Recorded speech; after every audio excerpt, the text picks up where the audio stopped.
See if we are live. Yay! Alright, everybody, so we are back. I know earlier, a few hours ago, we just finished Act 2, I believe, of, Come take a of look. Chapter 4. There'll definitely be something So yeah, Childe got, sentenced. Um, hey, Shadow, how's it going?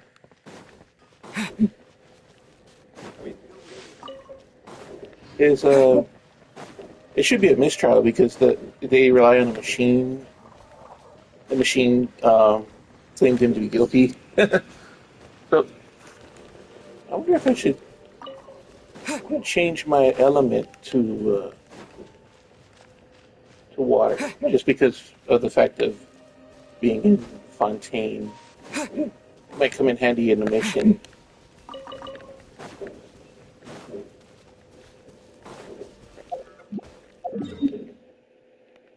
Nice. What is it? Oh wait, that's not what I'm heading towards.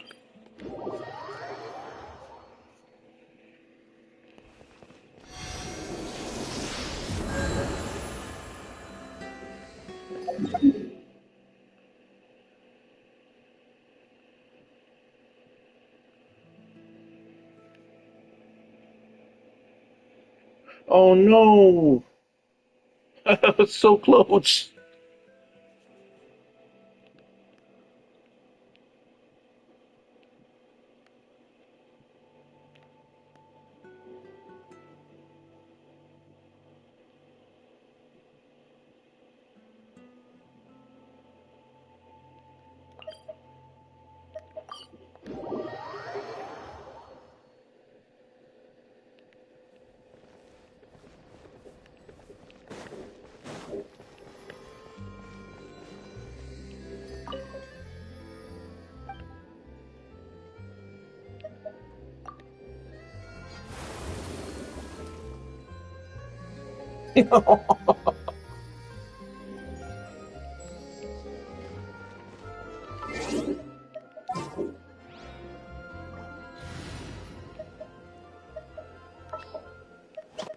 Just sharpen my...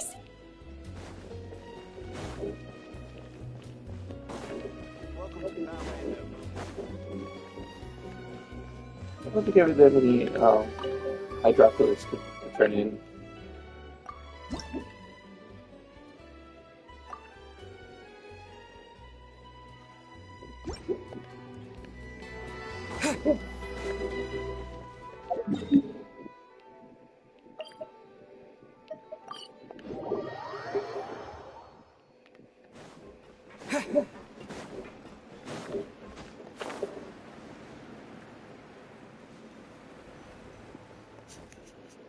Yep, there's the room, and it's empty and waiting for us as promised. Navia is such a good person. Now that the serial disappearances case has been solved, no one's going to come after us for anything. Even without Silver standing guard, we can just completely relax. Why don't we stay and rest up here for a while? Even machines in Fontaine need to stop and recharge now and then.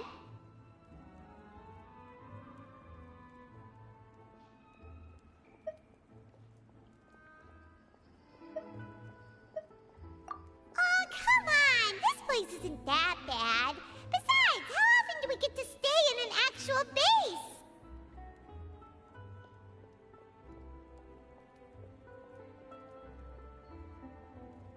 Oh, fine. Remember that detective story Paimon read before? Well, the author is about to release a new book, so Paimon wanted to buy it as soon as it came out and have a quiet place to read it. Yippee! Then it's agreed. Come on, let's get some sleep. We'll need to be up first thing in the morning to get in line and buy a copy.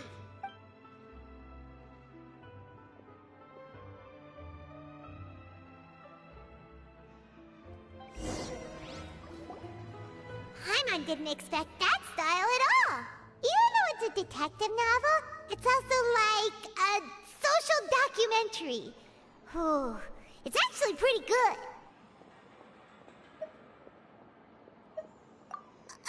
No! Paimon just spends a bit more time sleeping me, but do you know if the Traveler and Paimon are lodging here? Huh? Who are you? Paimon doesn't recall seeing you before. Wait, you're not here to give us trouble, are you? A blonde traveler and a chatty little fairy. Whew, looks like I found the place.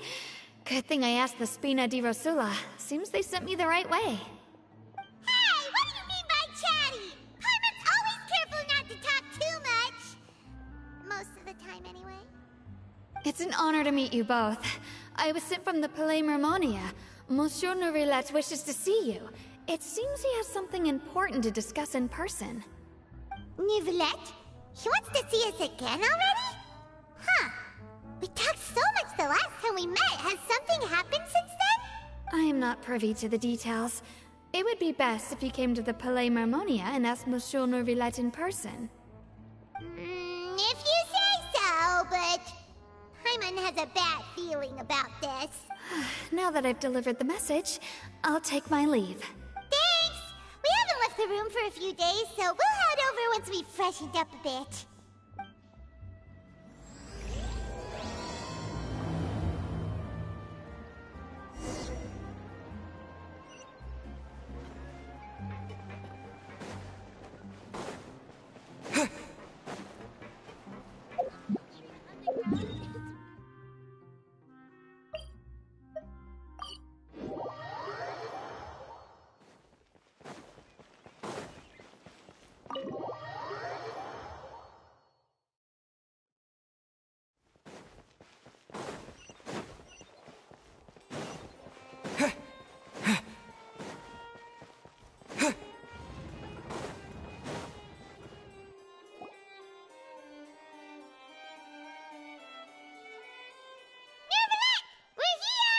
Did you want to see us about something?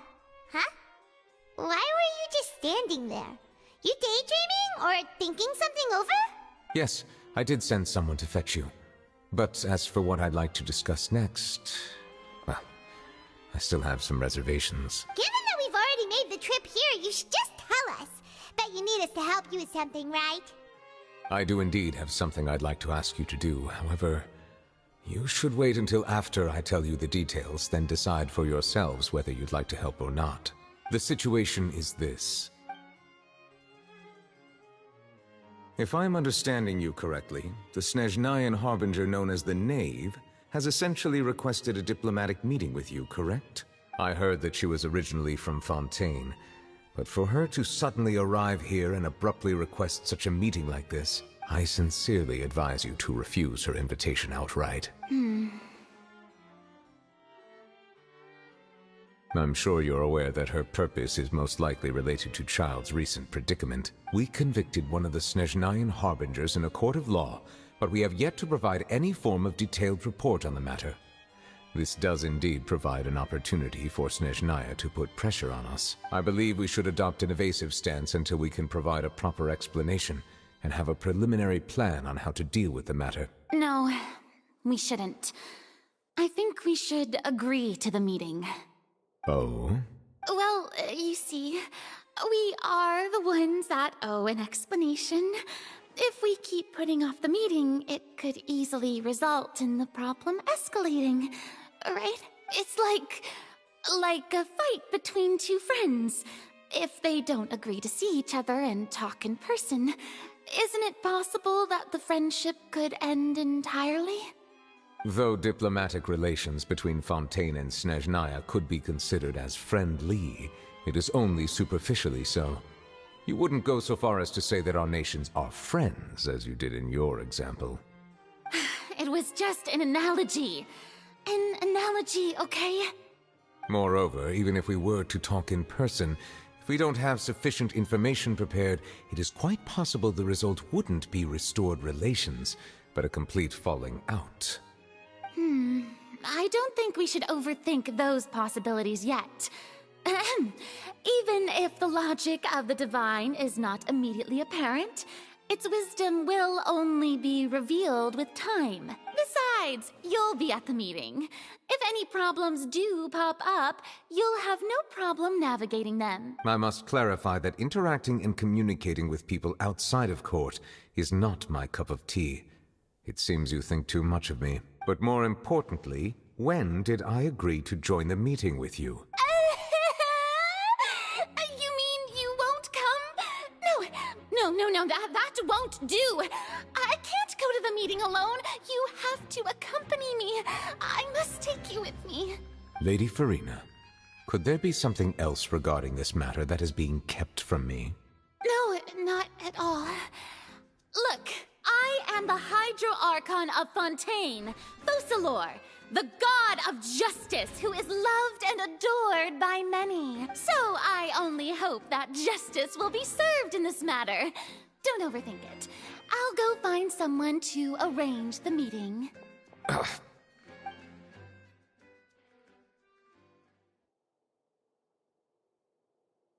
Though it could officially be considered a diplomatic conference, I prefer to see our meeting today as an ordinary tea party. I assume you see it the same way, Miss Farina?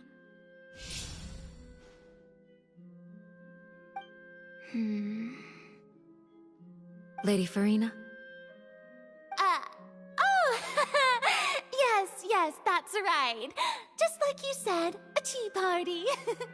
I should thank you for providing the pastries.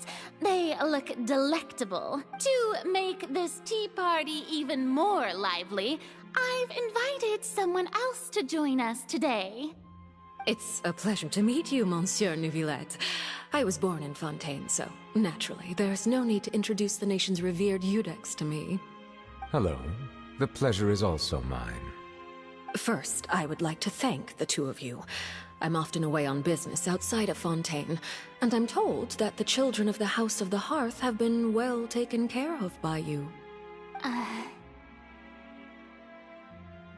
Oh, I'm not referring to when my children, Linny and Lynette, were falsely accused by you. Please don't misunderstand. The children of the House of the Hearth are often misunderstood, perhaps due to the reputation of the Fatui. There's no getting around that. All I meant to say is that Fontaine has been stable in recent years. The people are well off and the children lead happy, fulfilled lives. That is something truly worth cherishing, and no one wishes to disrupt such peace. Now then, you have come regarding the matter of Childe, correct? Well, yes. It appears the ever-busy Eudex Neuvillette doesn't wish to waste time with diplomatic pleasantries, and hopes that we can get straight to the point of our talk. Yes, as you surmised, understanding Childe's situation is indeed one of the goals of this trip. As we are both diplomats from Snezhnaya, as well as Fatui Harbingers, Childe and I have always been colleagues. Were anything to happen in Fontaine, each of us would serve as the other's attorney to resolve the issue. So now, in my capacity as his attorney, I request that Childe be turned over to Snezhnaya. We have a responsibility to cooperate with Fontaine and resolve what has happened to him together. The rules governing attorneys only apply before a trial has concluded. Since a verdict has already been rendered, we see the case as settled. I apologize for being unable to grant your request. An outright refusal. Very well. I respect all the rules of Fontaine's courts, just as I respect you as Chief Justice. Okay, why don't we back up a step? You don't need to transfer Childe to us. I only request to enter the fortress of Meripede to see Childe and confirm his condition. It's not like you couldn't even manage to fulfill a simple request like that.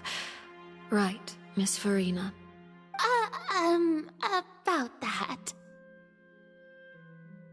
The fortress of Meripede has always been completely autonomous. Even we have no authority to interfere there, and diplomatic issues do not suffice as an excuse. However, if you absolutely must confirm the situation of the Harbinger, I have a proposal. The knave showed up already? Well, Linny did say that father will be returning soon. We didn't even know that Lenny was from the House of the Hearth at the time, so we kinda overlooked that information.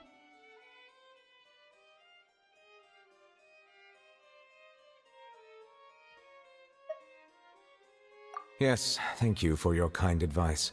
I'm well aware of the situation. I also noticed that Lady Farina acts a little odd and unnatural whenever I bring up matters related to the Knave. Could the Knave be threatening Lady Farina or something? If that were the case, then why wouldn't Lady Farina inform me? And what means could the Knave possibly have to twist the arm of an Archon? So maybe that's not very likely. Even though Farina can act a little weird at times, she's still an Archon. In reality, this problem is even more thorny than it appears.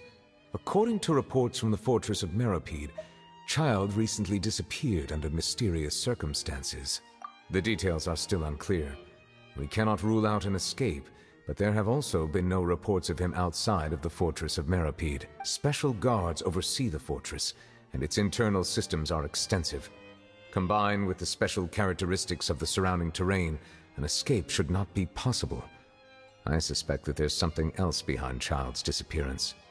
I was only willing to share this information with you because you are friends of Childe, and it is my duty to see justice done. So this is what you wanted to see us about before. Yes. I would like you to go to the fortress of Meropide and investigate Childe's disappearance. This was my proposal during our meeting with the Knave. Rather than allowing her to intervene, I offered to send someone to find out about Childe's situation and report back to her in detail. The Knave did not seem satisfied by my proposal, but she still agreed to go along with it for the time being. Her words were, "We will talk more once we have that report." So that means we bought ourselves some time. Firstly, you're already acquainted with Childe. Your eyes may discern relevant details there that others would miss. And secondly, is the consideration of the unique nature of the fortress of Meropide. Isn't it just Fontaine's prison? I would not define it so crudely. The fortress of Meropide is not affiliated with the court system of Fontaine on paper. It has always existed as an autonomous entity. Early in Fontaine's history, criminals were punished with exile, not imprisonment. Even today, sentences against convicted criminals still include exile, just as before. The fortress of Meropide may seem like a prison, but it should in fact be regarded as a gathering place for exiles. All we do is dispatch guards to keep watch and help maintain security, but we have no right to get involved with any other matters. Although I do have a personal relationship with the administrator there, neither myself nor the courts have the right to be directly involved with the investigation, no matter how serious the grounds. Oh, Paimon gets it now. That's why you need us to conduct our own investigation as a third party, right? Correct. I will arrange false charges against you so that you may secretly investigate inside the fortress during your detention. This will save us a lot of unnecessary trouble. So, are you two willing to accept my proposal? Yeah, no matter how you look at it, it seems we're the best choice. Alright, we hereby accept this difficult task. Reluctantly.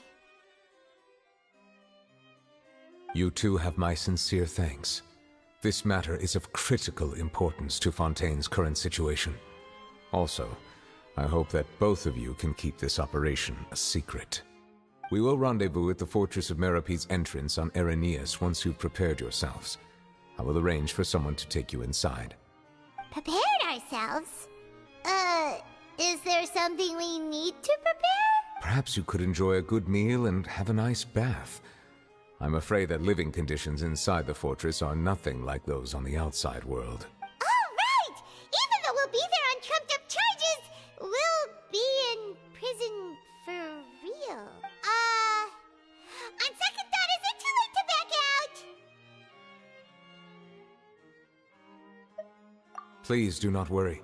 Since you are sacrificing both your time and quality of life for the sake of delivering this report, you will be compensated according to the highest standards permitted to legal staff, regardless of the outcome. Now that's more like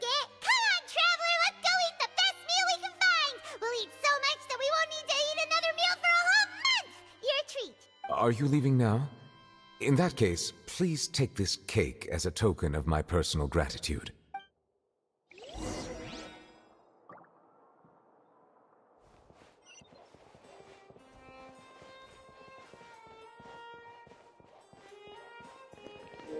Where did the cake go? The cake is a lie.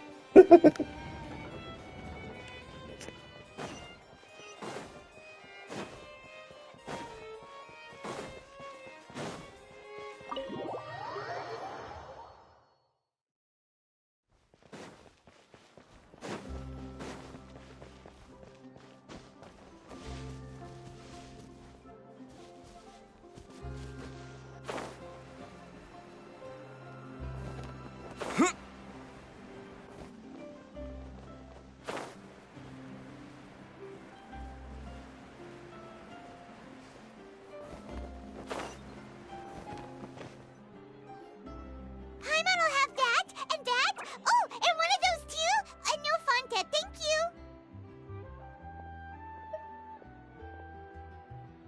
That cake was pretty good. But as soon as Paimon remembered that we were about to go to prison, Paimon's stomach suddenly became completely empty. Now that Paimon thinks about it, we've always been super careful ever since we arrived in Fontaine. Just to avoid breaking any strange laws here. But here we are, about to willingly send ourselves off to the Fortress of Meropide. Maybe this is what they call fate. Let's just try our best to investigate everything quickly once we get there. Paimon doesn't want to stay in prison too long.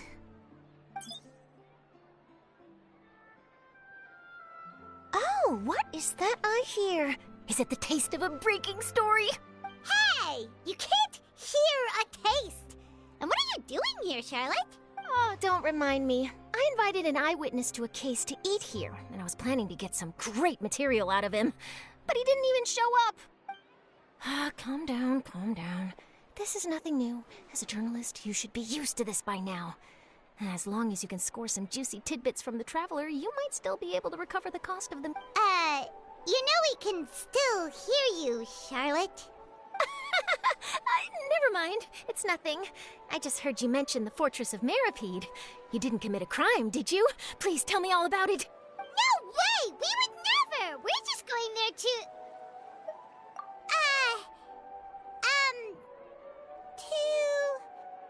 Oh no, Paimon almost forgot that Neverlet told us to keep it a secret!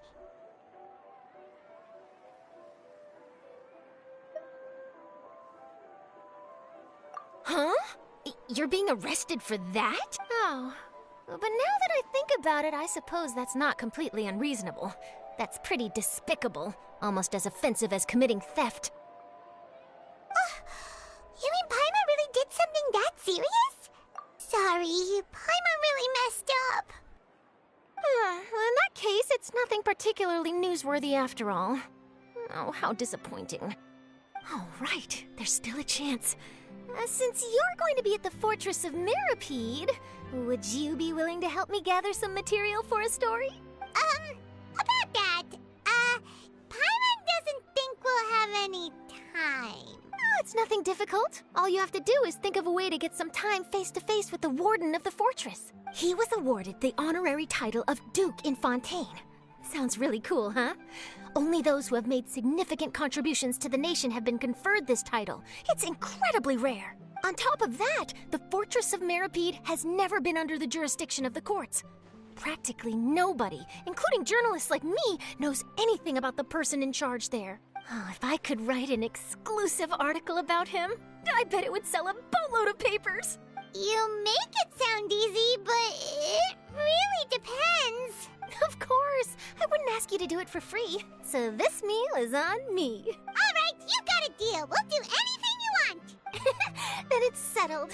The food should be here any second, right? Huh? Wait, just how much did you order?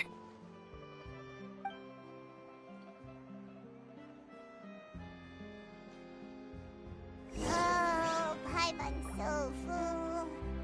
Well, guess we have nothing to regret now, so let's get going. I had no idea you could eat so much. That didn't go according to plan. Please, please, don't forget about the material for my news article.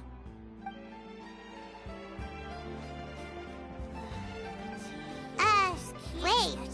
Paimon just said something really ominous, didn't she?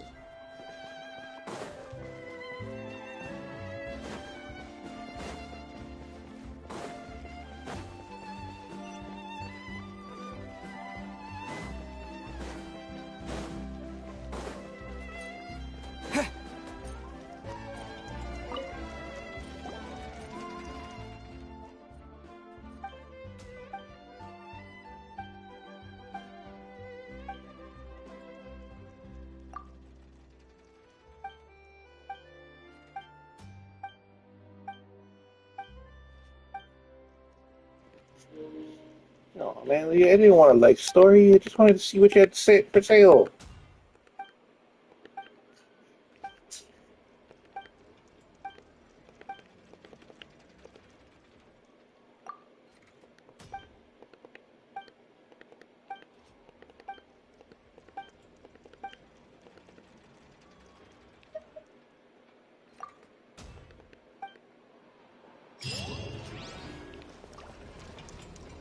Oh, 10,000 more. Not bad.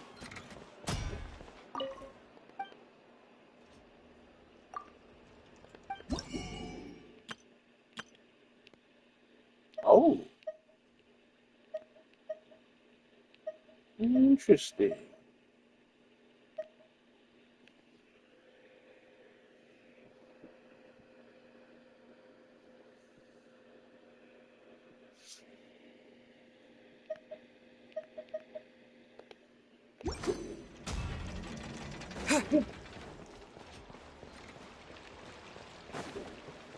Well, I take back my little outburst.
You know what? Before I go on with the story, let me go look for some stuff. I think we might need it.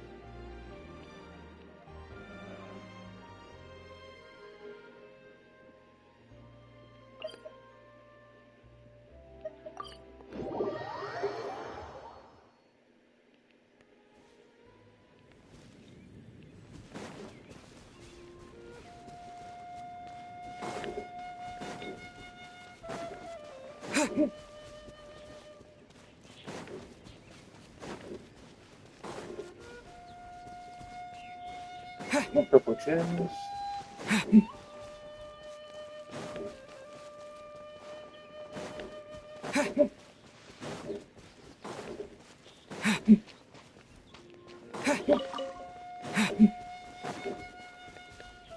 For official.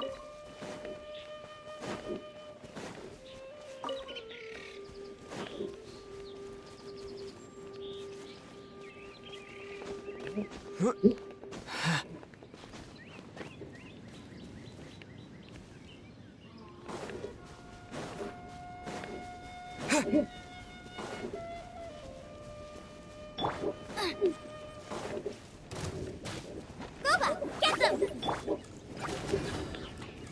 Huh?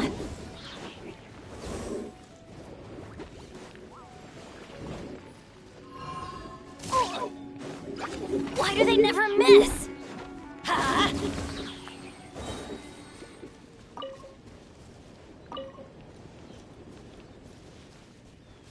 They get only one.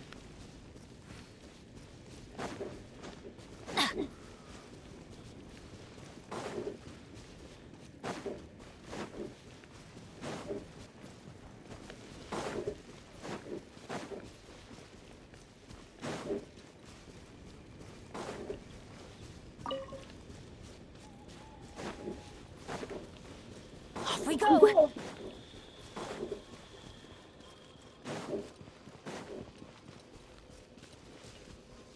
Adventure!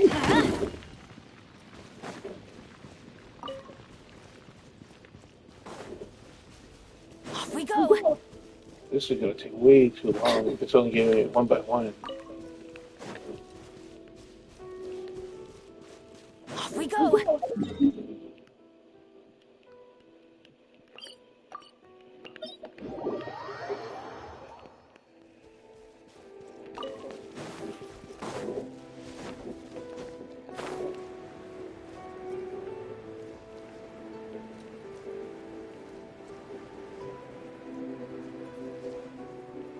I think they're over there. Or over there.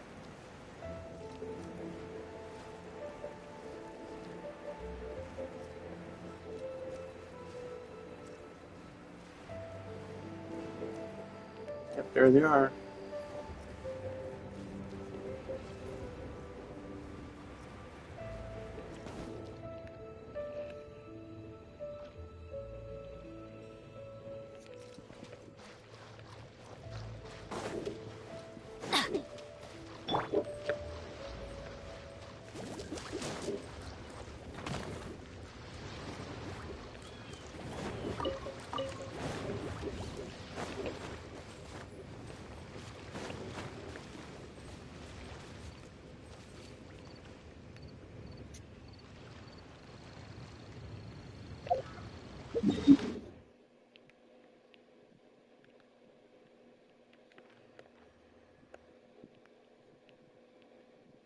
Let's see. She doesn't have it. He doesn't have it. The food place, they don't have it. I think the other one is ingredients.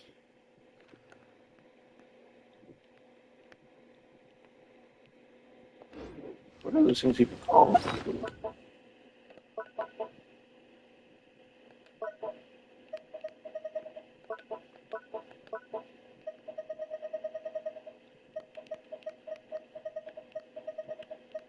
Hey, Shadow. So apparently I have to go to jail, so I'm taking a quick break to see if I can find more of these things. Electro crystals. Um,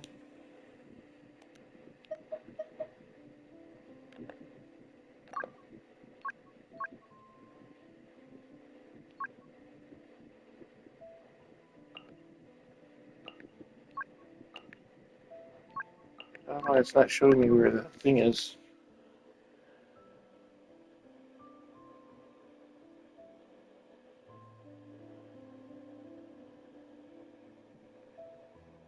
Where is it?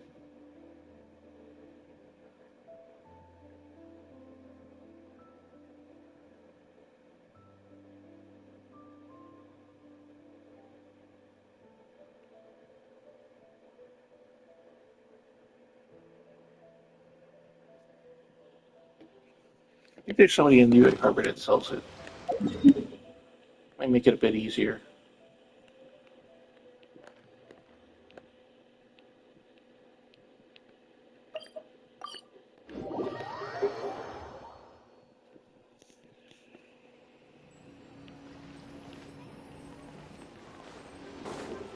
Race you!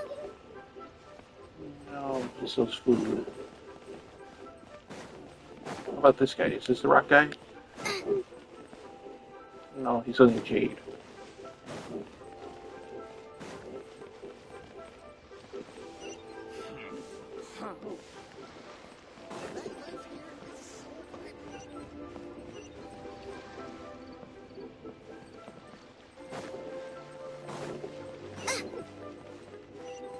Free to take a look around. So much stuff. I need to find a spot where I can write all this down. Join the Adventurers Guild. There's gotta be somebody here that sells it. Maybe they're under the bridge. Let me see. You gotta cook. Bitcoin. What is this?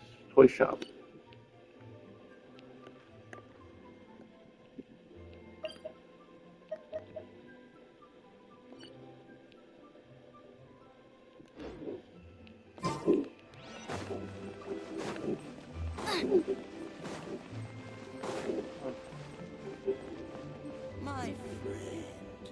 Can't beat the atmosphere in here, baby. Only because mission for us.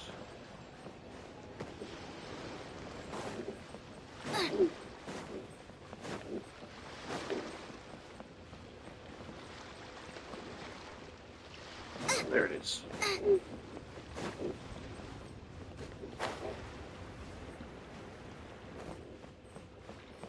Well, like he sells flowers.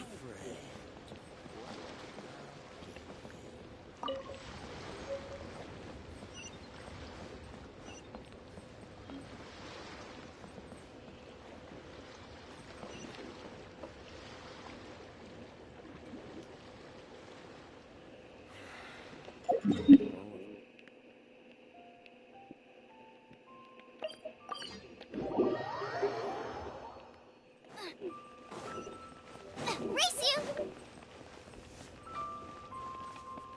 Chef Mo.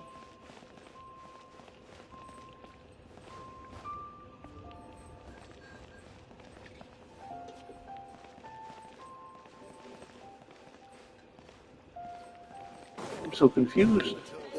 To our success. Welcome to Grilled Tigerfish.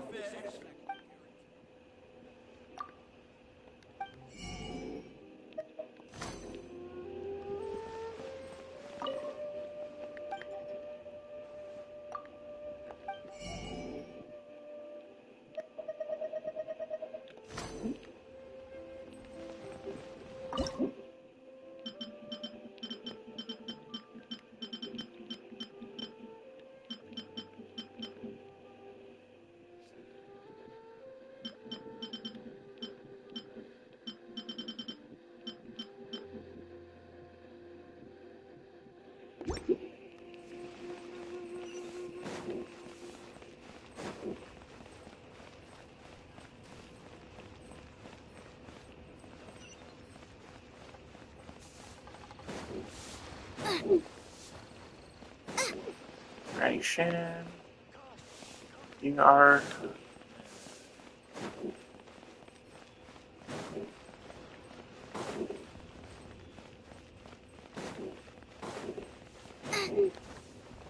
Race you!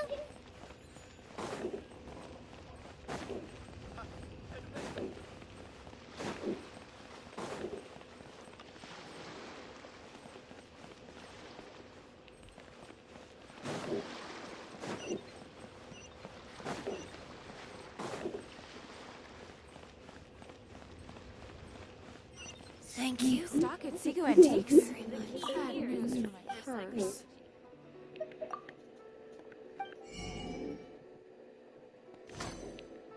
You're not even the person who sells the things. But we have some new items in.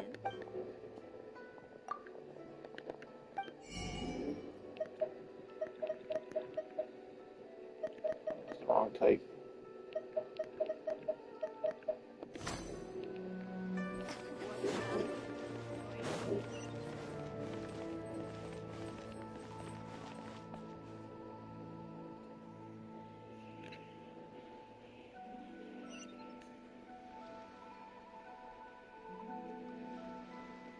Senua Kiosk, the place to go for classic Yua dishes.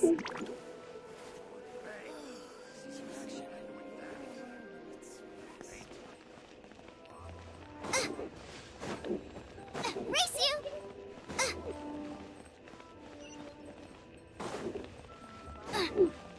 You know, I don't know why I didn't think of Inazuma.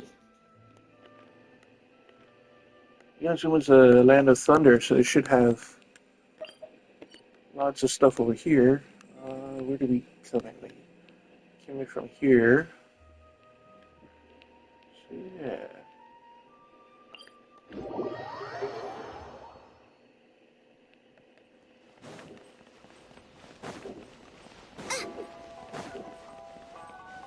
Race you!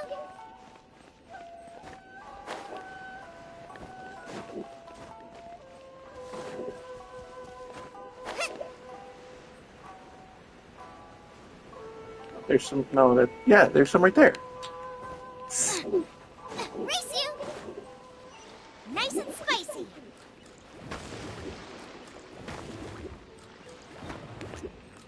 I'm on the quest for her. Oh wait, that's not what I need. Dang it. It just looks like it. I'm just looking for electro crystals right now because I'm going to prison to see if I can help out Childe. But yeah, unfortunately, I don't have anything for Farina right now, and I honestly don't have anybody good right now.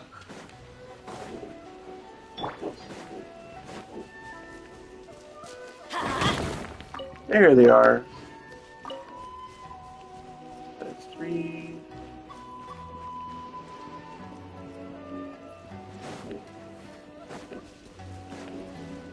Yeah, I'm wondering what's going on in the prison.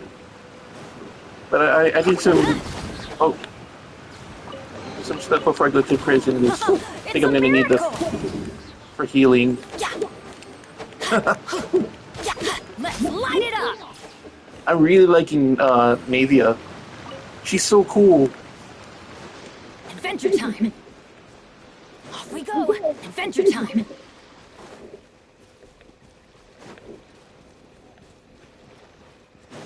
Yep. Off we go! I'm gonna finish Act 3 in this stream. Water jet! I'm the frying pan.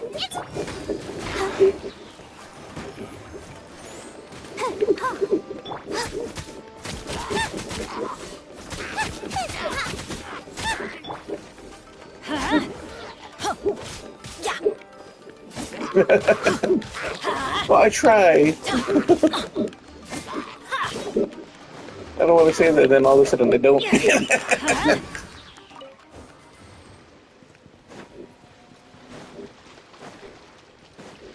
But yeah, if the stream drops, I'll just restart the stream.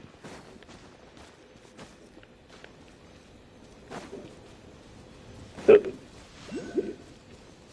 Choco, have you been playing Genshin long?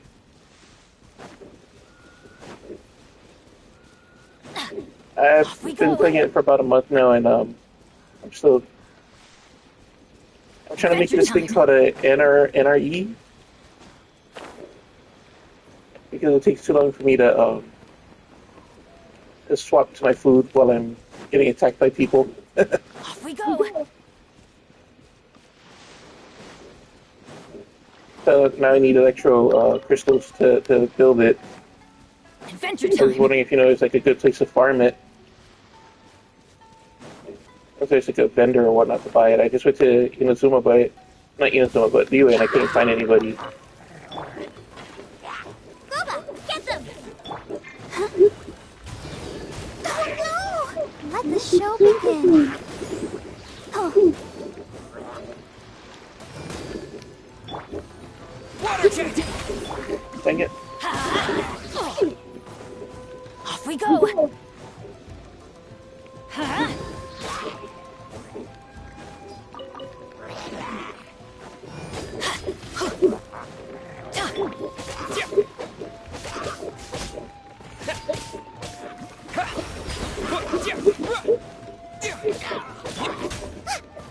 Out of the frying pan. Go, Barb. Let's dance.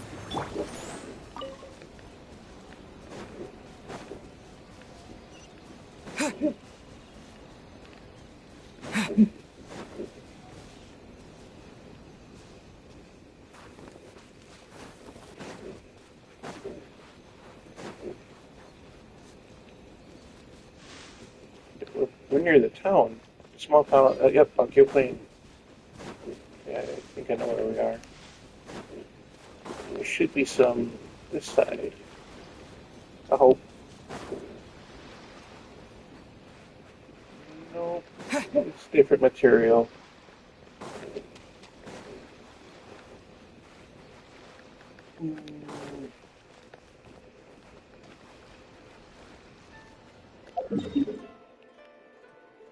What about that lightning area?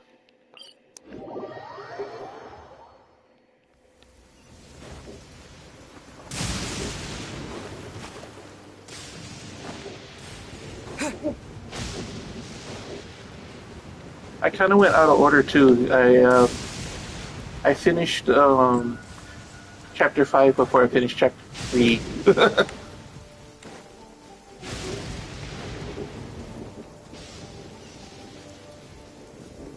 So I have the pyro ability for the Traveler.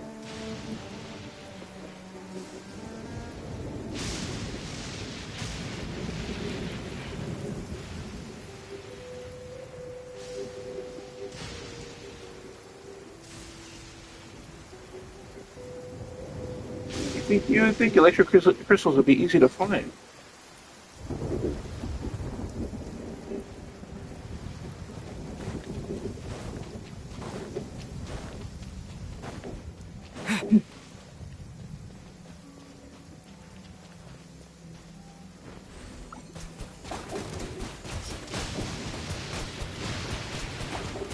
Water jet! Going in! Let's light it up! Protect us! Hey, yeah! Nice and spicy! Get the berry! Finally.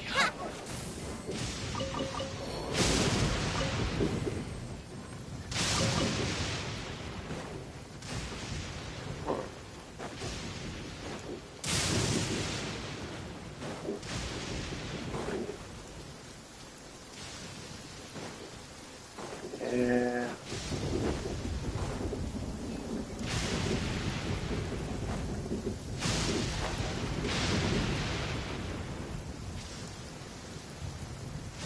That's not it either.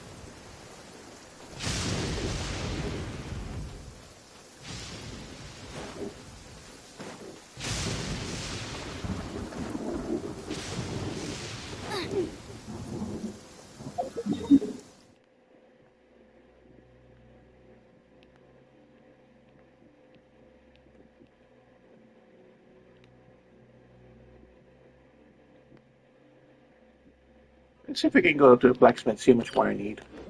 If I'm lucky, I'll have enough. If not, then it's alright. I'll just move on with the story.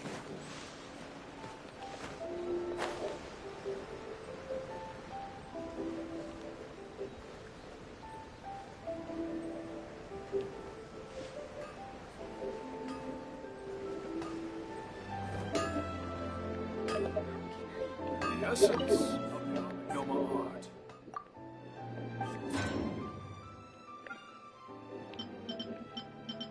Yep. 21 shy.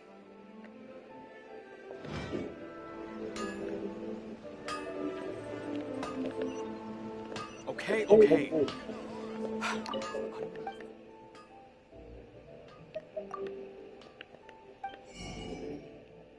don't have it either.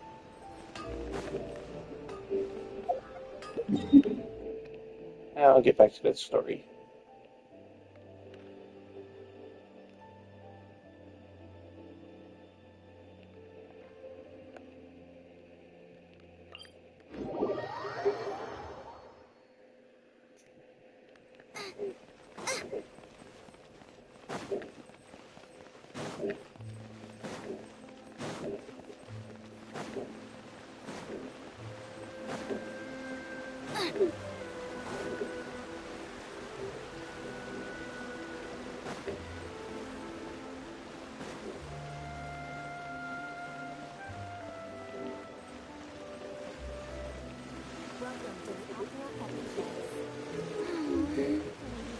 Oh, how the guy just disappears. I go through the doors, or... It looks like it's curving away from it. There it went.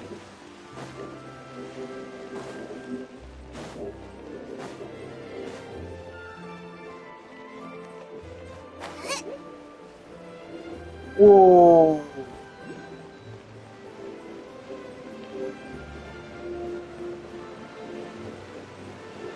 Race you!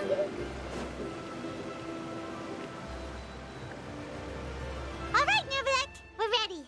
Is this where the entrance is? You have come, just as promised. Yes, this is the one and only entrance to the fortress of Meripede from Irenaeus. Careful. You may want to step back a bit. Whoa! So you have to go down from here? Is the prison underwater? Utilizing both the barrier of the water as well as the fear humans have of the depths, the fortress of Meripede is naturally the perfect place to confine and guard criminals. But do not worry. It is not nearly as frightening inside as you may think. You will see for yourselves once you are down there. Paimon hopes you're right.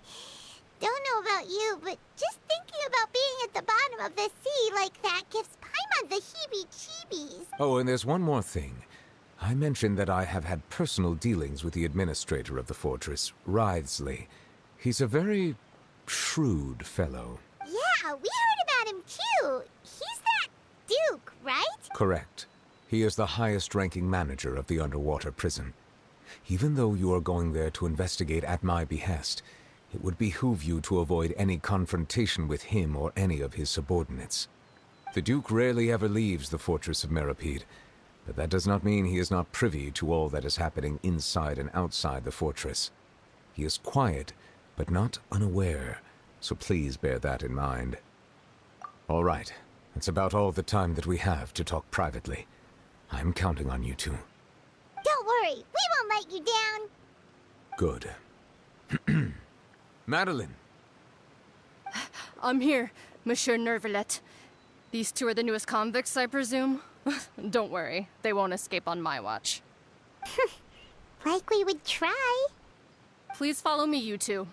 I'll process your paperwork for entering the Fortress of Meripede.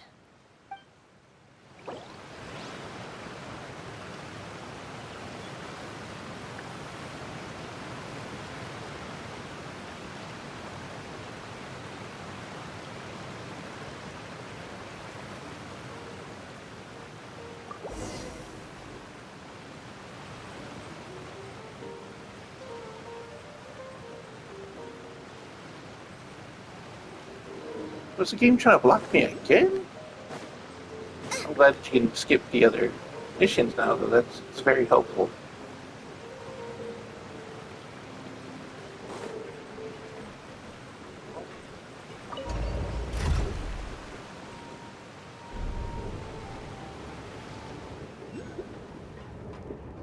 And I myself, I like Underwater now?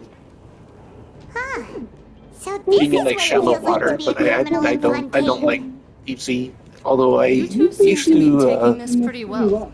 live It's and rare work to on a see cruise ship. convicts in such a good mood. It's kind of awkward. It was fun. I loved it.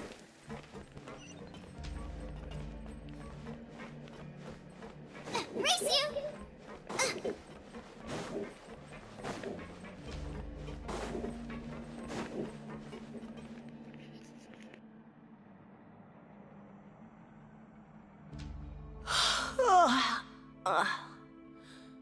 Oh, it's you, Madeline. Why'd they make you make the trip down here today? Monsieur Nervalet personally requested I escort these two convicts. I suppose he was concerned others might not be up to the task. Well now, aren't you the lucky one? Must be nice to be on good terms with the big shots like the Chief Justice. The only people I get to see every day are the new inmates. Well, have you tried service with a smile? Who knows, it might help your professional reputation. Yeah, right. As if. Every criminal comes through here looking miserable. How can I smile with such a toxic work environment? And even if I did smile at them, the convicts would probably just think that I'm some freak getting some kind of twisted enjoyment from their pain. Oh, she's got a point. Well, I've finished transferring you. You two will register here, and Marette will guide you through the remaining procedures. Yep, I'll take it from here. You head on back to that bright and sunny world above. Okay, let me see. You are the Traveler and Paimon, correct? That would be us! Let me confirm your charges and sentence. Let's see. You two are charged with eating a cake specially prepared for the Archon by a Snezhnayan envoy without the Archon's permission, thereby incapacitating the political center of Fontaine for a brief period. Sentence, 45 days? Huh? Wait, you mean the cake that Nervalet gave us was... Just looking at the charges, it seems you two are capable of causing some serious trouble. And considering how fond Lady Furina is of sweets, this crime is tantamount to trying to assassinate the Hydro Archon herself.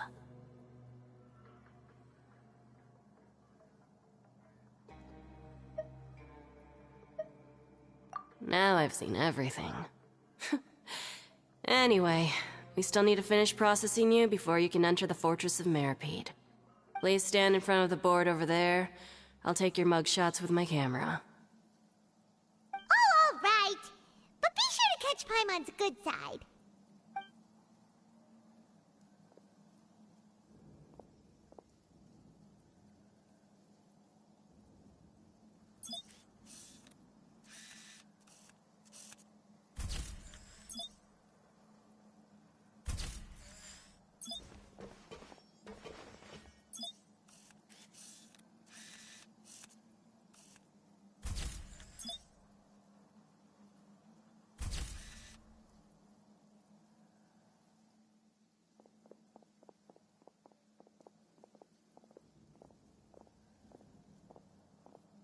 And we're done. Thank you for your cooperation. Next, someone will be along to guide you inside the fortress. Please be sure to cherish this opportunity for rebirth. Huh? Rebirth? Isn't that a little much? We're only gonna be here for 45 days!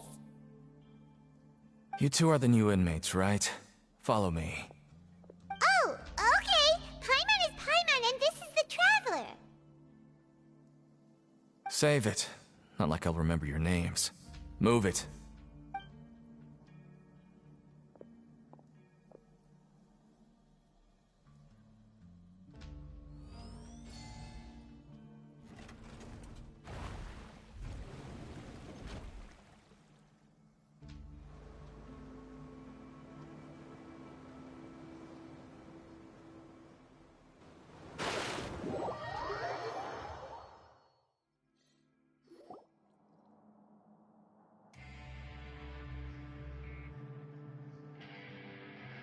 So, are you one of the guards here?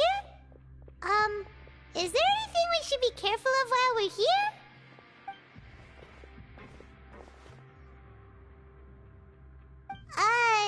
Did Paimon already ask something she wasn't supposed to? Why should I tell you anything? What's in it for me? This is exactly why I can't stand new fish. I wouldn't even be doing this if it weren't for the credit coupons. Credit coupons? Alright, seeing as you're not the annoying kind that's getting dragged in here crying and blubbering, I guess I can tell you a few things. But next time, it'll cost you some coupons. Mora means nothing here. Here, we use credit coupons. Coupons can get you almost anything in the Fortress of Meripede. Desires? Fulfilled. You want power? No problem. Coupons can even change fate itself. So, credit coupons are a currency that can only be used here? It's not as simple as that. Like Moret said, everyone gets a chance at rebirth. No matter how much money or power you had before, it means nothing once you set foot inside the Fortress of Meripede. You have to start over and earn your coupons. Everyone starts from the same place, and you have a chance at a new, less terrible life. I guess that's the real purpose of the coupons. They symbolize true fairness and true justice. And this is also exactly why so many criminals choose not to return to the outside world, even after they've served their sentence. Oh, so that's what the Fortress of Meripede is like. Huh. Paimon was under the impression that it'd be more like a prison. It certainly ain't all sunshine and roses here, but it's also not the worst place to be. You'd better take a good look at the scenery now. It'll be the last chance you get for a while. After being away from the sunlight for so long, even the terrifying depths of the sea start to feel like home. it just stops feeling oppressive, you know? Oh, I'm actually an inmate like you two. Welcoming newcomers is a job I've picked up to earn some extra coupons.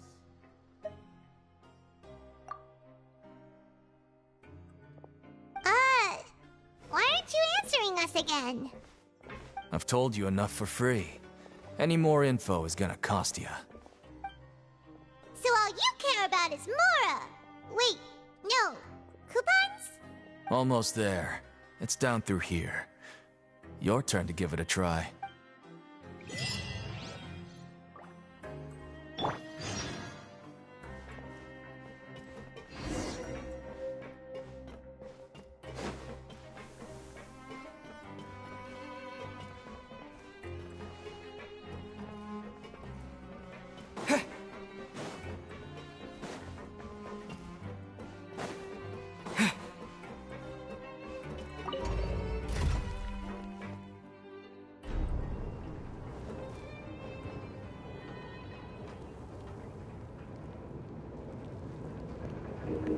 I wonder how deep it goes, because that level looked like that was the sea bottom. So, we're going even deeper now? Just how deep down are we? It's like a metaphor for your previous life, isn't it? Our lives weren't that bad.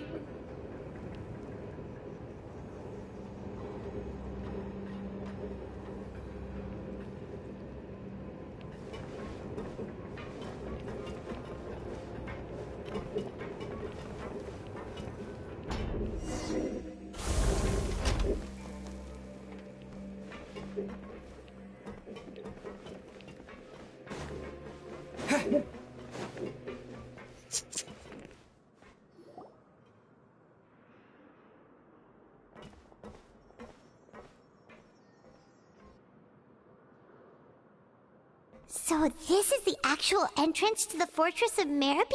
Huh. It looks like there are other new arrivals, too. Oh, they sure don't look happy.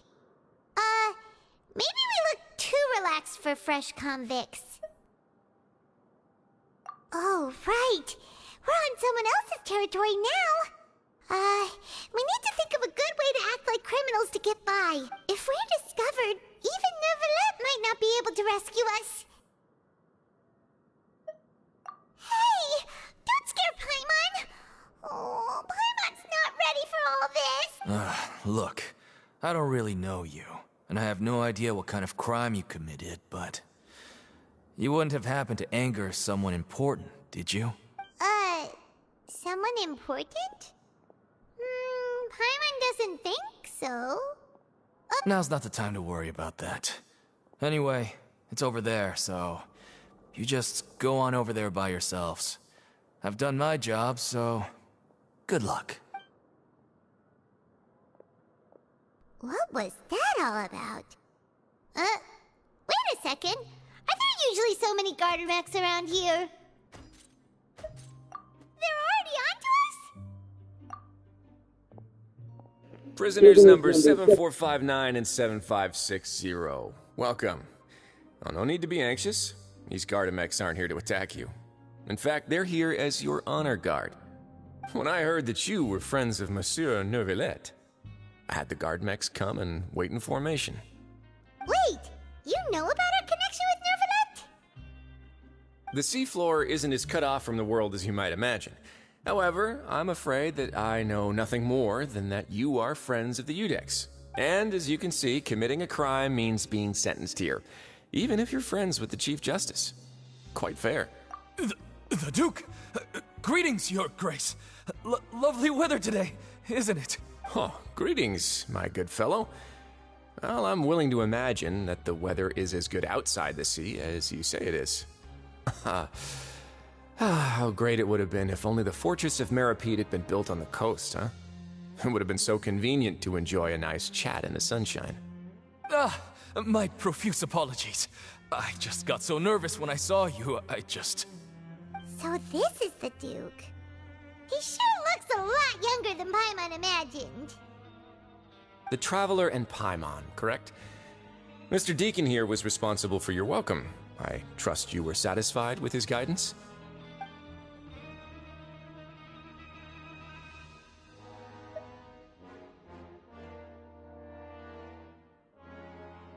Outstanding. Well, Deacon, I recall we discussed fate during our last work meeting, I believe that fate will reward all those who take every aspect of their work in life seriously. When you return to your bunk, you'll find the guards have issued some extra credit coupons to you. Oh, thank you. Thank you, Your Grace. Oh, and you too. I can't believe you gave me such praise. If you need anything in the future, anything, please, come find me anytime. No credit coupons necessary. Well, I believe that concludes the introductions. We've already taken enough time here. Deacon, if you would. Yes, Your Grace. I'll take my leave now. Please, follow me. To make you feel more welcome, I'll show you around the various facilities of the Fortress of Meripede. I hope it'll help you adjust to life here. He's going to personally give us a cure? Huh. Paimon can't figure out what this guy's thinking at all. No wonder Charlotte's so interested in him. He's one of those mysterious types. Alright, let's keep up with him.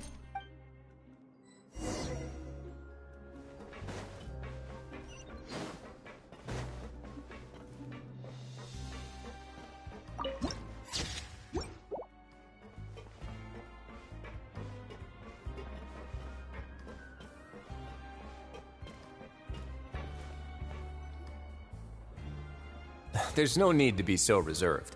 The label of criminal is nothing but one of many identities.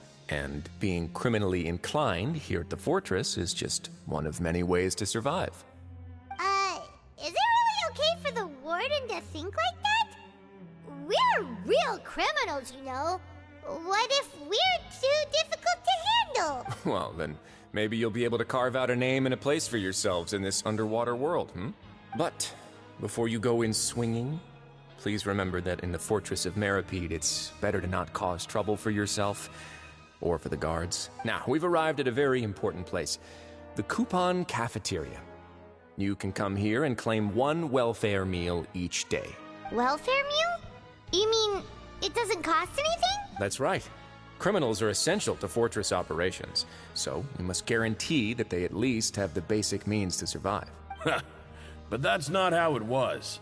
Back in the day, it cost you credit coupons just to get a cup of water here. For fish like you who just arrived with nothing, you'd have to go to work hungry until you earned enough coupons to eat. It was only after His Grace became the administrator that we got the free meal rule. Now everyone gets a square meal every day, even no-good slackers who've never picked up a wrench in their whole lives. Nobody starves to death here. In the Fortress of Meripede, credit coupons are the only currency, and everything must be purchased.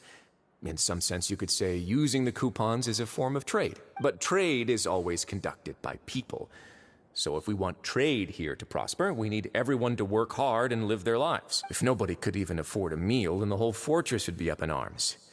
And that would only make things more difficult for me. So, rather than saying that we're giving everyone a free meal here, you should say that everyone's hard work has improved the living conditions in the Fortress of Meripede. Your Grace's reasoning is correct, but what I said is also true. Whatever the case, hard work is rewarded here.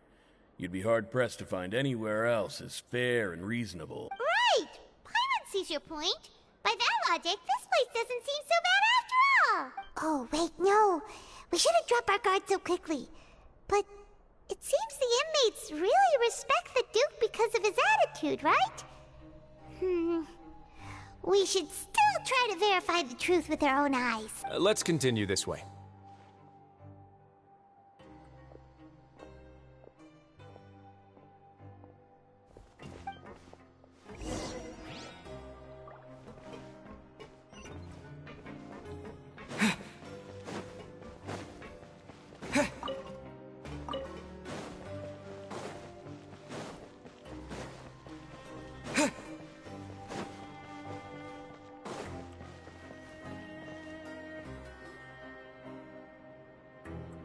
This place is known as the Pancration Ring. Sometimes we have criminals who have more energy than they know what to do with. their daily work alone isn't enough of an outlet for them. So, instead of leaving them to their own devices, we've provided them with this dedicated venue. This way, nobody will get involved unless they want to be. Pancration matches? And you can earn extra coupons? Oh, what do you think, Traveler? Interested? But I must warn you that your sentence will be extended if you fail to restrain yourself and end up seriously injuring or killing your opponent.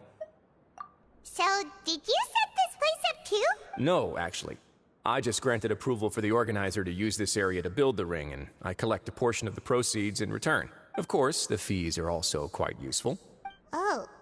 Do you mind if we ask what they're used for? Sure. Ensuring personal safety, maintaining the arena, and resolving any conflicts that arise. Why? Are you interested in how to manage a pancration ring? Oh, no. Paimon was just wondering if that's how you paid for everyone's welfare meals. A reasonable guess. I see you have a talent for entrepreneurship. Oh, you hear that? Paimon has a talent! So we can start a business here? That is something you can discuss between yourselves later. Let's move on for now.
Interesting.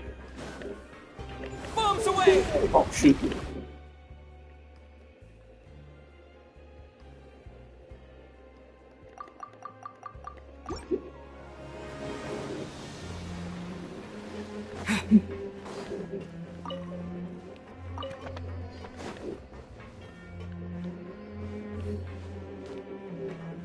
They got their own underground society.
Alrighty. You have a great night, Shadow. Thank you for stopping by and hanging out.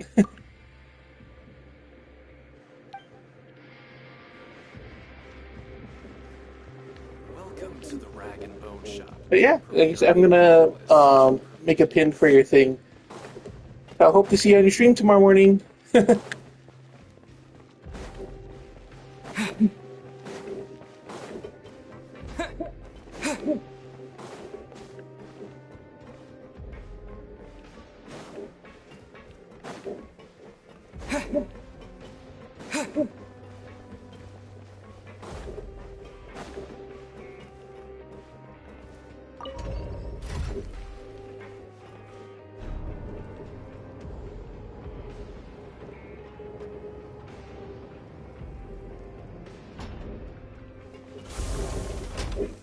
There we go. Found the way up.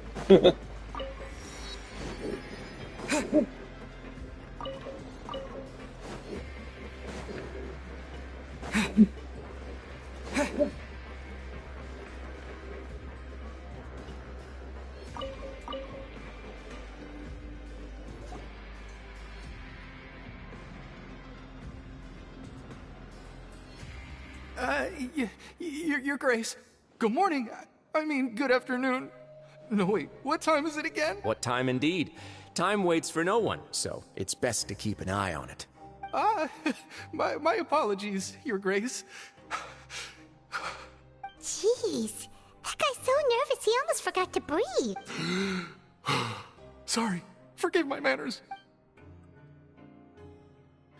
These are the dormitories, which is where inmates sleep. The guards will inform you where your bunk is later. In the Fortress of Meripede, criminals usually spend most of their time in either the production zone or the sleeping areas. The production zone? What does it produce? Is that where we'll be working? Not necessarily. Though working in the production zone is the most reliable way to earn credit coupons. If you have other skills, you can skip your shifts to earn them in other ways. Wow.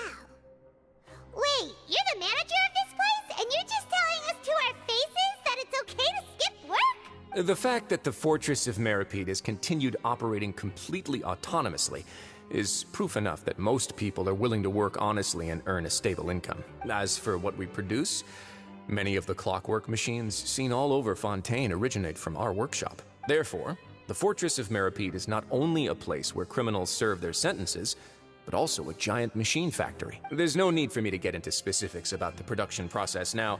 You'll experience it all firsthand when you report for work tomorrow. Let's move on. The tour continues over this way.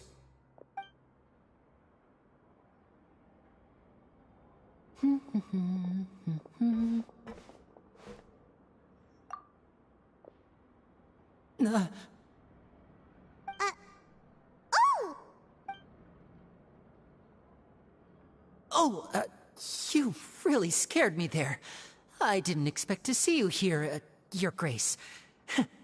I thought maybe I was so tired from work that I was starting to see things. The only thing you should be seeing is the work in front of you. Stay focused and keep up the pace. Oh? Is something the matter? It's nothing. Paimon's just worried about how hard we'll have to work tomorrow.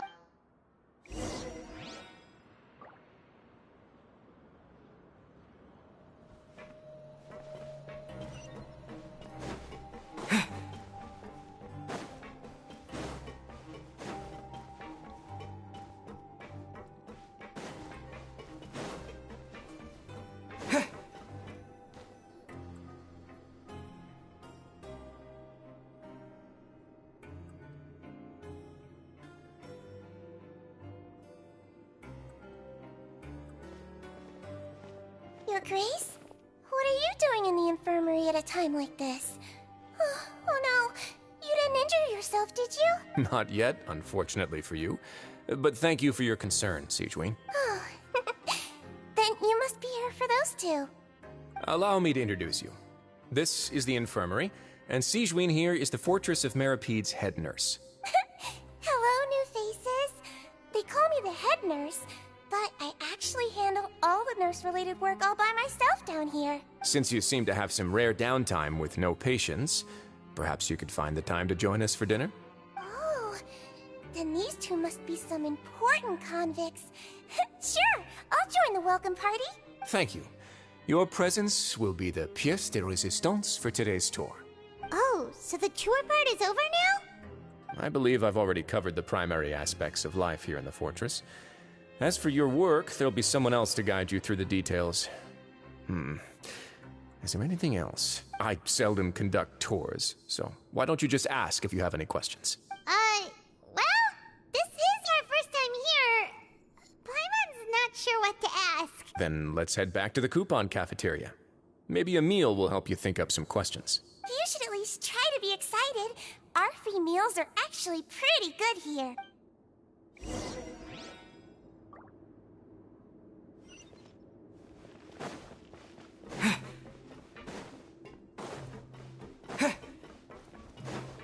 Kids these I already grabbed the free meal from them earlier.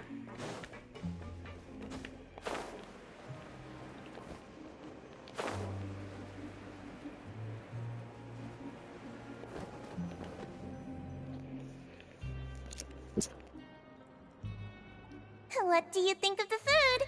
Does it meet your expectations? Wow, it looks delicious!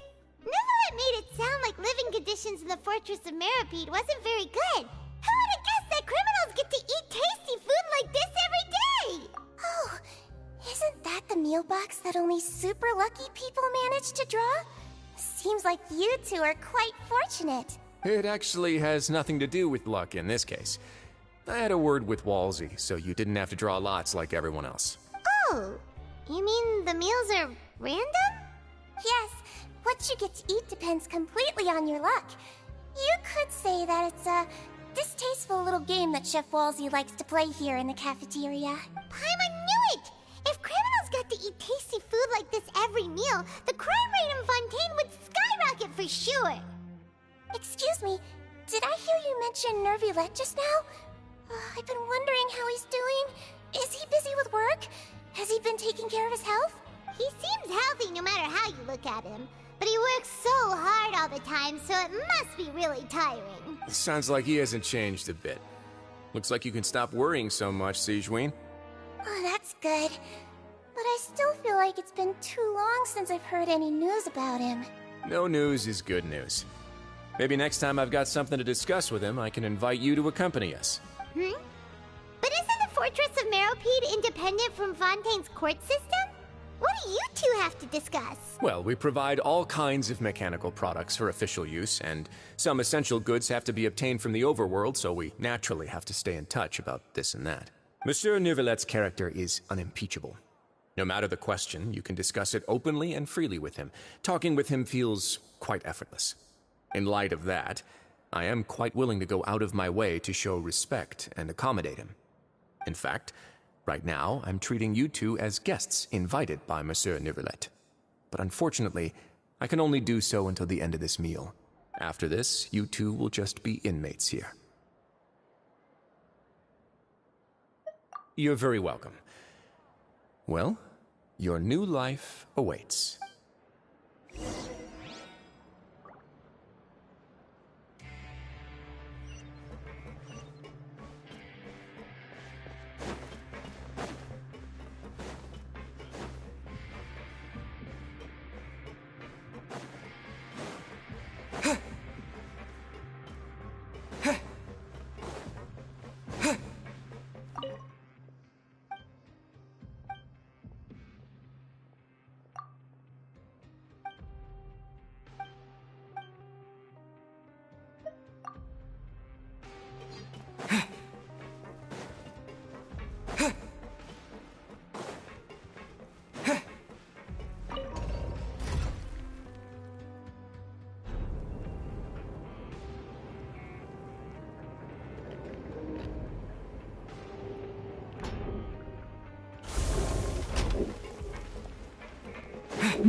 The Traveler and Paimon, right? Listen up. As new inmates, the only thing you need to worry about is what to do and when to do it. Don't make any extra trouble for yourself. Your bunks are right over there. Follow me.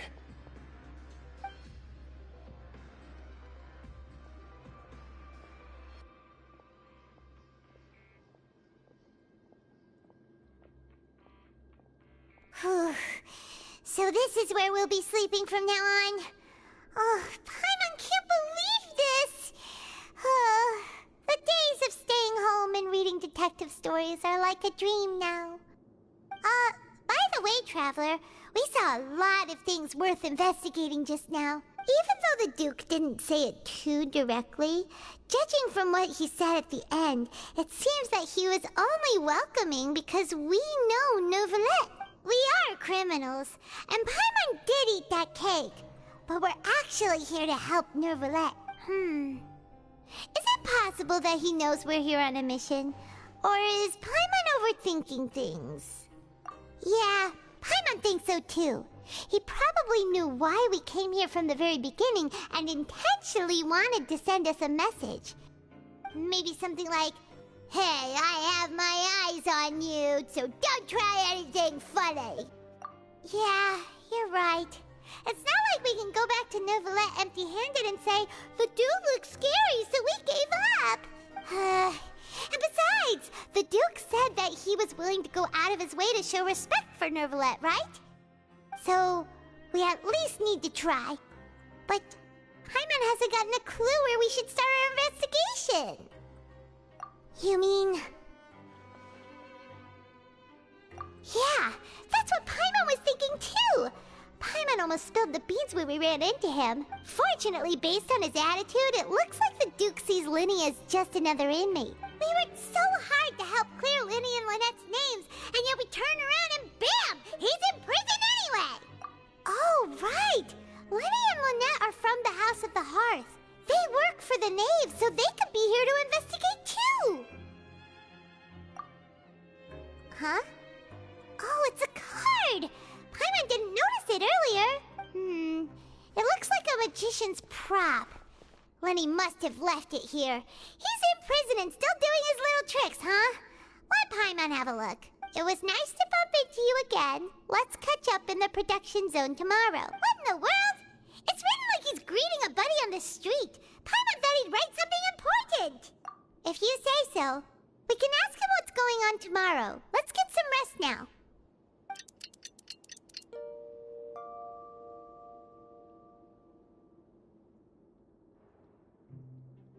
Hey, you're finally awake! Well, it's Paimon's first day as a prisoner. Last night, Paimon dreamed about getting interrogated by the guards until Paimon told them everything, and then Paimon woke up. Hey, come on! It's just a dream, okay? Paimon wouldn't really squeal. Maybe? Hey, lazy bones! What are you still doing here? If you don't want to starve, then get yourselves over to the production zone. Sorry! We're going right away!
am I looking for?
I'm so confused.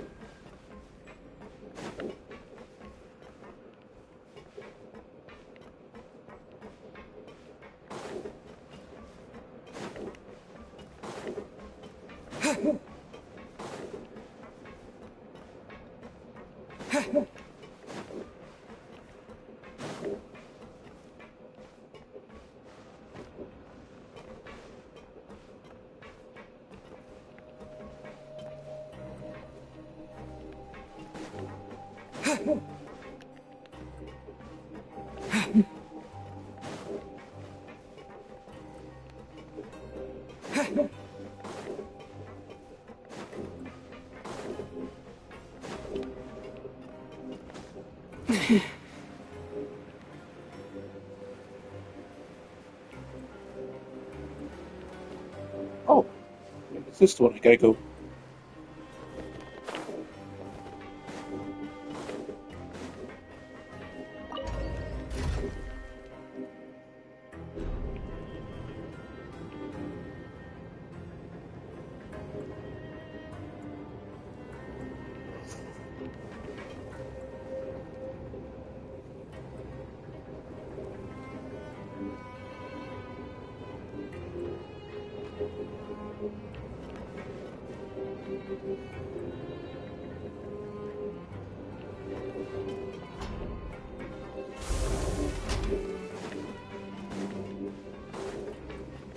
There we go, now I'm getting closer.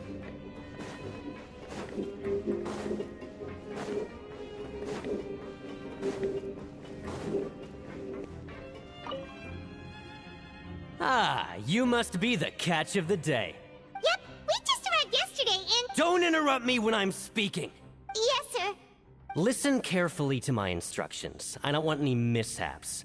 Every machine here is worth more than the both of you. Working around these machines can be very dangerous. Do your job well, and you can eat in the cafeteria after your shift. Get sloppy, and you dine in the infirmary. Anyway, the Fortress of Meropide doesn't want to lose a single one of its machines. And it also doesn't want to waste the production potential of any inmate. You got that? Got it! Your job is to use the machine over there to process widgets. Watch carefully, and make sure you step on the pedal at the right time. If the machine gets jammed, then give it a little maintenance with your fist. Here, take this. Bring me the process widgets, and I'll give you some credit coupons in exchange.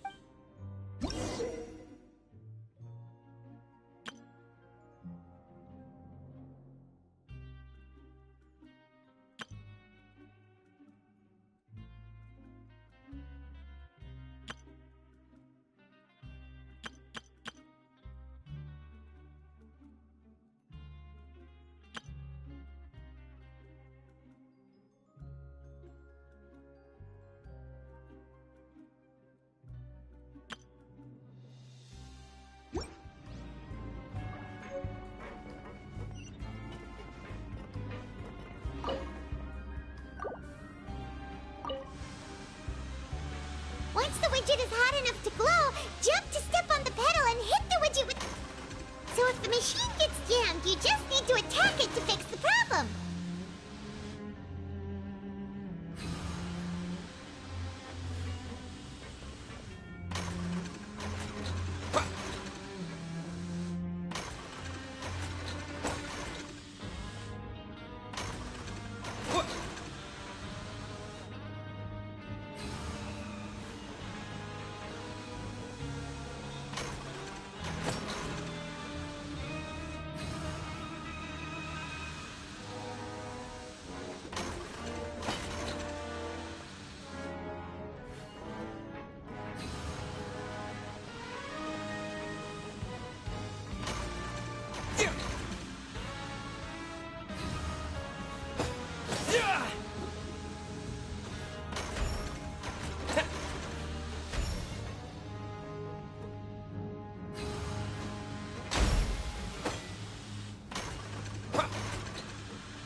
This one is tolerable. Though, since the processing is done by machine, the product is all pretty much the same anyway. Alright, I'll pass you for now. And we'll count up how many credit coupons you've earned.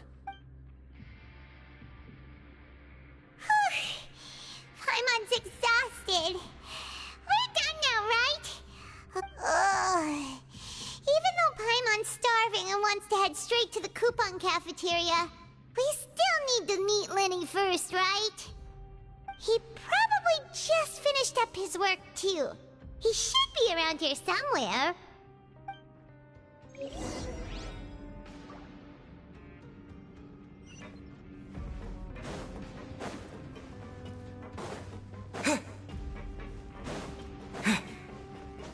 Lenny?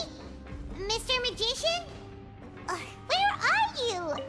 Oh, this had better not be some disappearing act. He doesn't seem to be around here. Let's try looking somewhere else.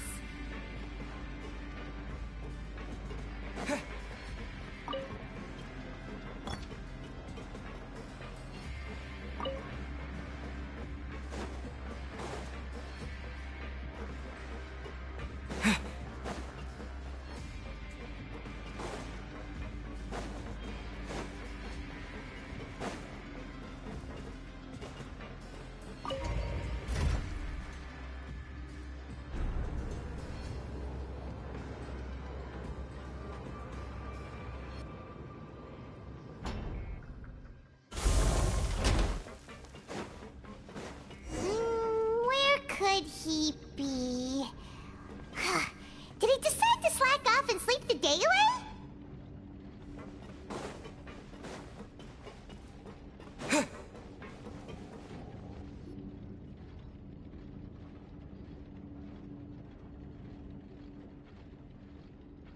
Hey, over here. Oh, you scared Paimon! How did you appear out of nowhere like that? Oh, you scare so easily now? Is there something worrying you these days? You little... The only thing we're worried about was trying to find you. Sorry. Come over here and keep it down.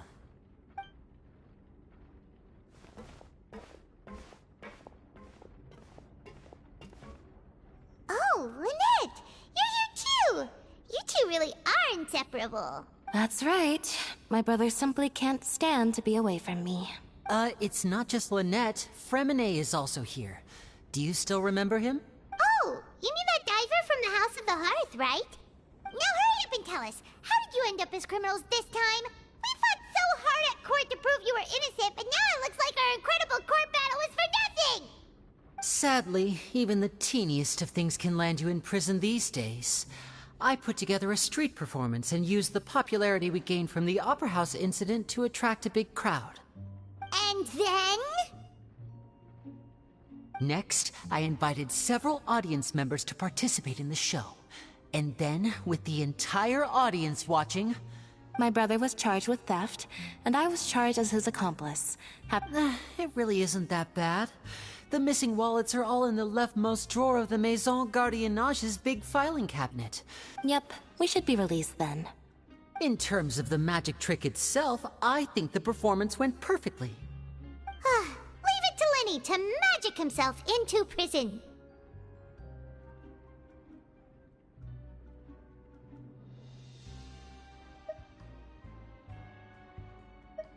Indeed. Last time I hid my identity from you, I promised that I'd tell you absolutely everything if you were angry about it. No more secrets. So I don't plan on keeping anything from you this time either. At the moment, the House of the Hearth's interests don't conflict with yours at all.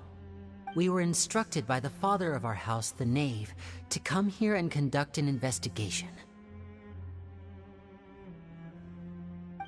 Told you so! See? Paimon guessed right. As for what we're investigating, perhaps you haven't heard, but the fortress of Meropide hides a secret. Some even say that the entire fortress exists just to protect it. The House of the Hearth has been investigating this for a very long time, trying to uncover its mysteries. But recently, all of our informants, including the ones that had infiltrated the guards, suddenly vanished and have not been heard from since. We believe that this is a direct provocation, and it's the reason why we came here. Father has somehow managed to confirm that Focalors does not have Fontaine's Gnosis. Huh? How did she manage to learn information that important? Father has her ways. Many of them are beyond our imagination, and we've never had the chance to see her at work. But we trust her conclusions. It was this information that led us to suspect that Fontaine's Gnosis might be in the fortress of Meropide, and... So it's all about the Gnosis again. Well, that's about it from our side. How about you two? Did Monsieur Nervulette send you here?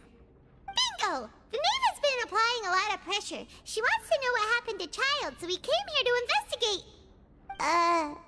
Traveler, are we allowed to tell them? You don't need to worry too much about that. She's just asking for a report on Master Childe's predicament as a means of pressuring you. Father used this situation as a pretext to negotiate with two high-ranking officials in the court of Fontaine. She actually just wants to be able to make concessions on this matter for gains elsewhere, almost like a bargaining chip. Sometimes you need an excuse to do things you otherwise couldn't. And a Harbinger is more valuable than you might imagine. Of course, it's not a complete farce. If we do manage to find out what happened to Master Childe too, then diplomatic relations with Fontaine could improve, and Snezhnaya might even be able to adjust its stance a bit. Is it just Paimon, or does it feel like we're the only ones who actually care about Childe's situation? I wouldn't go that far. Father just has different standards than we do when it comes to what can be sacrificed for an advantage. By the way, I have a suggestion. Why don't we team up? Even though we have different objectives, we're both here to investigate the fortress of Meropide. It would be more efficient for us to work together. As you know, the House of the Hearth has many reasons to seek the Gnosis, but our highest priority remains resolving the prophesized crisis. You can trust us on that. See, I told you. Is that so? Sure enough, it won't be easy to convince them to cooperate with us. Lenny seems to be thinking pretty hard about something. Of course he is. Lenny has been looking forward to a chance to reach an understanding with you ever since last we met. Or, I should say, we were really looking forward to teaming up with you this time. Lynette, just tell them everything, why don't you? It's okay to open up a little. Very prudent of you, and consistent with your behavior since we first met. That's reasonable enough, and I agreed to cooperate on these terms as well. I was prepared for the worst, but you were actually more agreeable than I anticipated. All right then, there's no time to lose. I have some information to share, so listen carefully. Since Lynette and I arrived here, our investigation uncovered the fact that the fortress of Meropide has a forbidden zone. Most people just clammed up and wouldn't talk, but after asking the right questions, we were able to confirm the existence of the forbidden zone from the guards. You should be aware of that while you're investigating. A forbidden zone? Could that be where Childe disappeared to? Good. That's the most suspicious thing about the fortress that we know of so far. We have a few other unanswered questions, and we'll be investigating those as quickly as we can. Oh, look at the time. You two must be hungry. You should go to the coupon cafeteria and get something to eat. Oh, that's just what Paimon wanted to hear! Paimon's starving after all that work today. We can talk more about the investigation later. Let's go get some grub!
Uh-oh.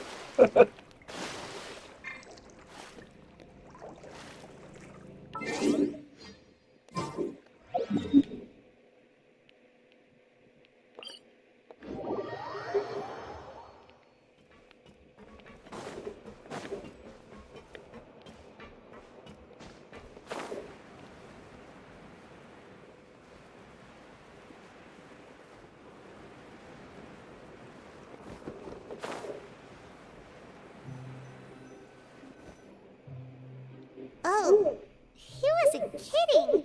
Today's meal is nowhere near as good as last time. Oh, who knows how long it'll be until we're lucky enough to get that super tasty meal again. Ah, forget about it then. We'll just deal with the regular food for the time being. Let's just get out of here as soon as possible. But life here doesn't seem all that bad. Other than the foreman being kind of mean and the work being pretty tiring. You think so, mate? If I had a coupon for every fish who said that. Seems you fishies still haven't learned your lessons from your life up on the surface. If you take things at face value, then by the time you reach a dead end, you won't even know how you ended up on that road in the first place. I like your attitude. I can, let you in on a little something. Everyone's been telling you to just follow the rules and not cause any trouble for yourself. Am I right? But what they don't tell you is that the rules aren't exactly what they pretend to be. The rules for being a prisoner. The truth is, this place has a lot of hidden rules. Huh? Hidden rules? What do you mean? Not everyone knows about those rules, but whether you know them or not, once you break one, you might encounter something even worse than death. Really? Oh, now you're really scaring poor Paimon. Don't joke around like that! Of course. And I'd say that just disappearing would be one of the better outcomes. Oh, you mean that if there really are hidden rules, then Childe's disappearance might have something to do with that?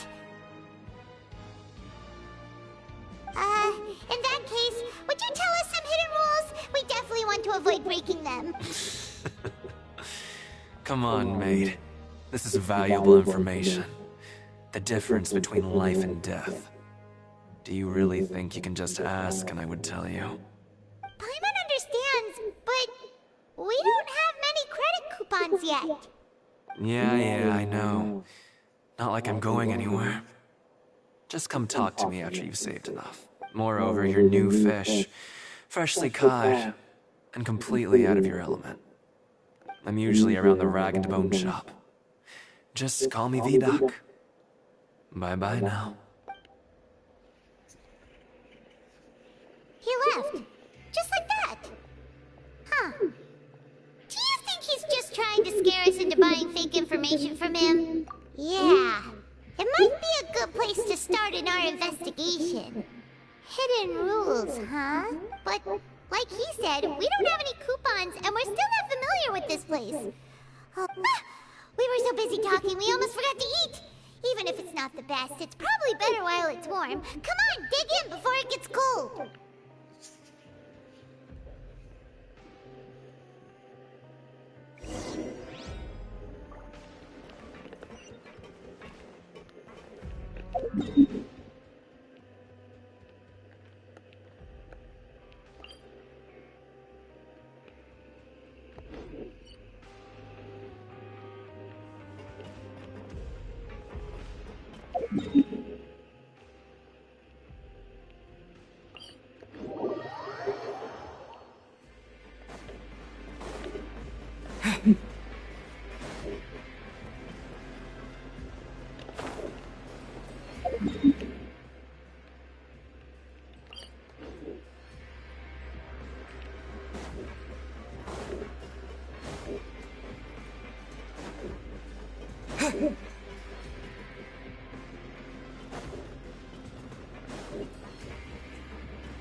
So Paimon just confirmed with the guards that our shift is set for every morning, and we're free to do whatever we want all afternoon. But it seems like most of the other inmates choose to continue working through the afternoon to earn more credit coupons. Oh, and they also said that you can use coupons to skip work in the morning and free up your time. They weren't kidding. Credit coupons really can be used to do anything here. Paimon's so tired. And we'll need to wake up and go to work in the morning. Without any credit coupons, it's not like we can really do anything else. Nighty-night, Traveler. Paimon hopes we can keep making progress on our investigation tomorrow.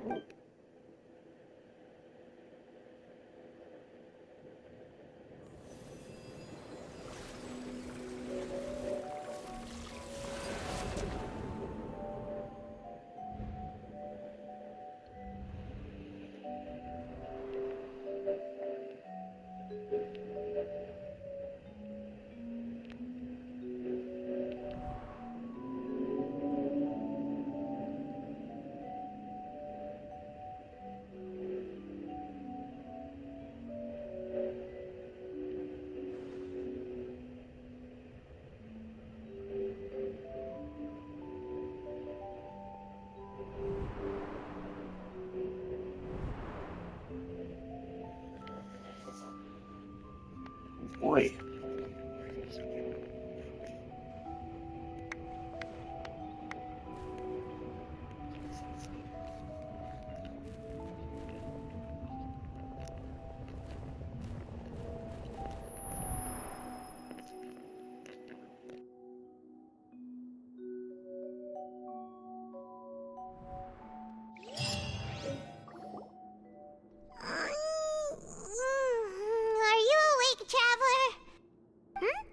What's wrong?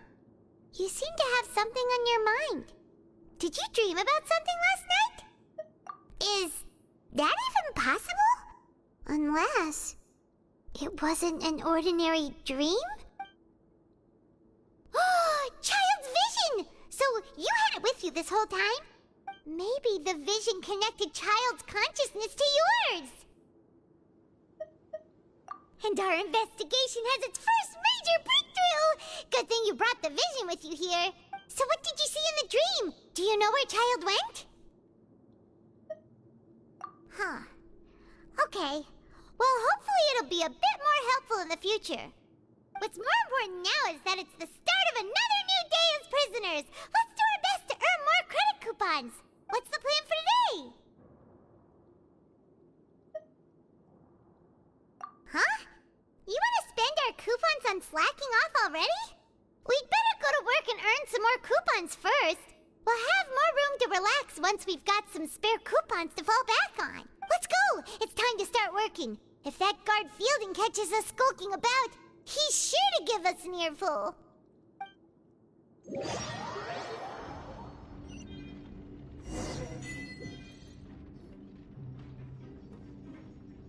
Look who decided to show up. Get your butts in gear and get to work. Time's a-wasting. Good, here you go.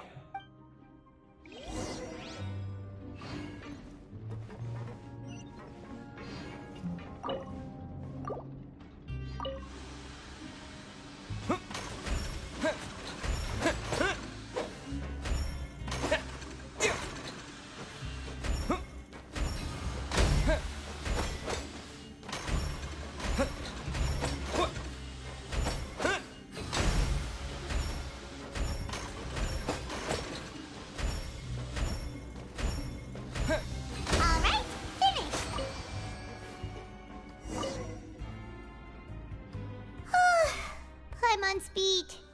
But after so many shifts, it seems we're really getting the hang of it now. Hey there, fellow shiftmates. I saw you finished your work, so I thought I'd come over and say hi. Oh, hey there! We've seen you before. Your assigned workspace is really close, isn't it? That's right.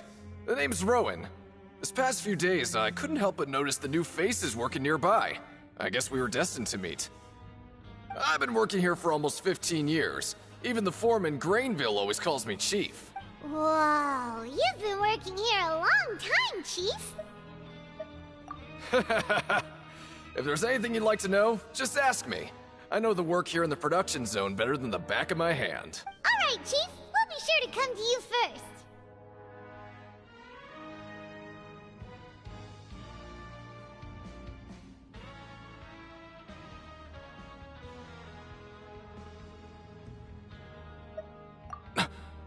Did you just ask about the rules?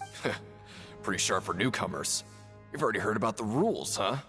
Who'd you hear it from? Alright. Seeing as I'm the one who came over here, you're already calling me Chief.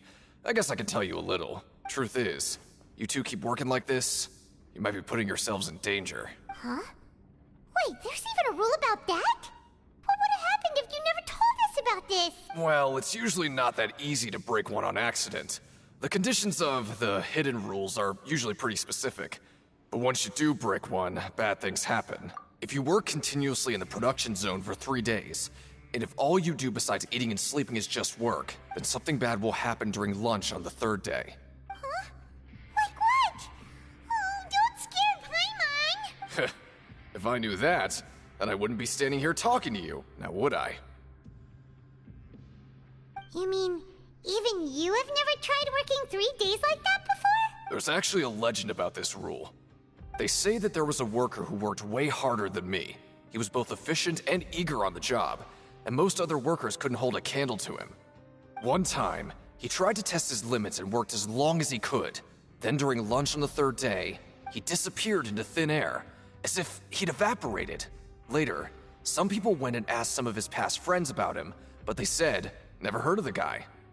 What the? How could that happen? Unfortunately, we were assigned different production zones. I never saw for myself what he looked like. Wait, are you thinking that it was... Huh? Oh? You... Listen, kid. This ain't the kind of thing you should be curious about. Let me tell you, you're better off forgetting about it and looking after yourself. Now I kind of regret ever telling you. Yeah, I agree with Chief here. Do you really want to try? What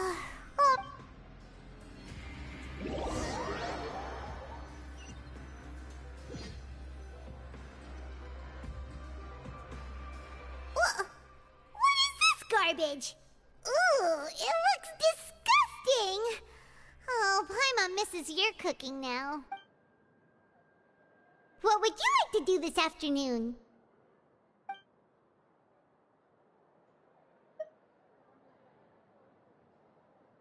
Maybe we'll be able to find some lead.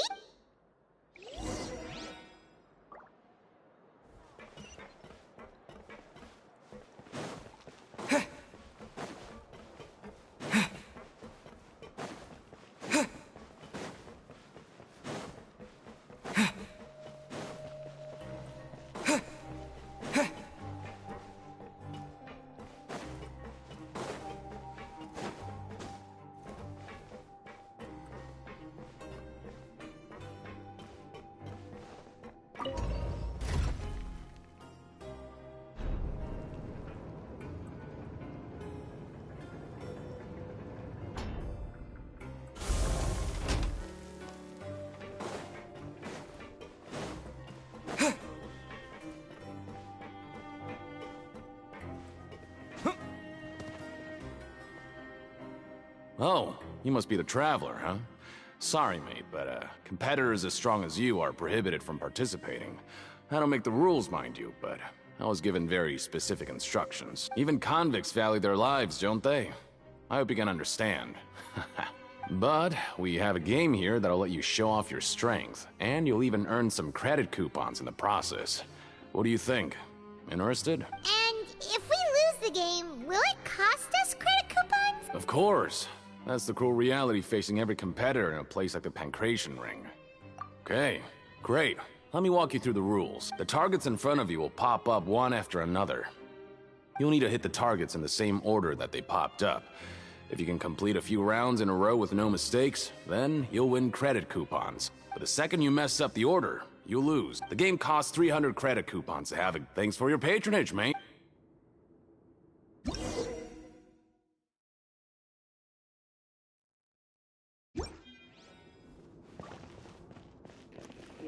Oh boy, I hope we can do this. Okay, do your best to hit the targets, just like Colin said.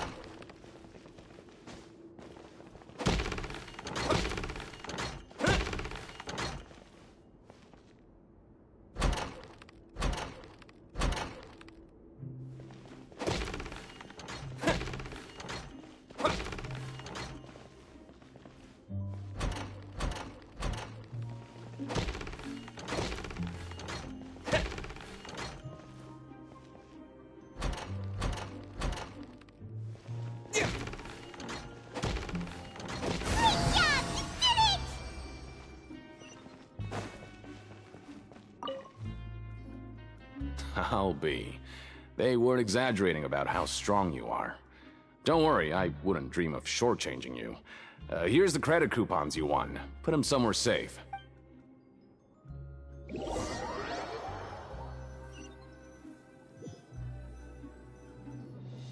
Aw, looks like we won't get a chance to sleep in as long as we're here. Let's get to bed early.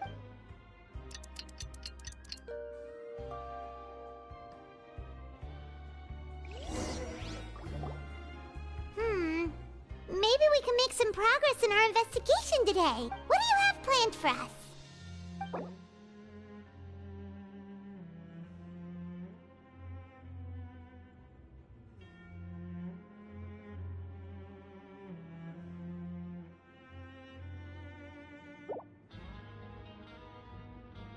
But Paimon really hope...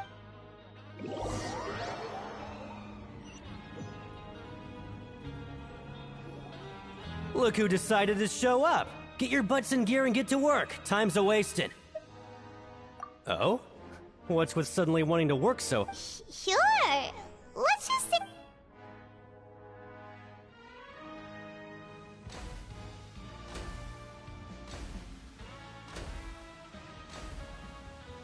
Nice! We did well today. Let's...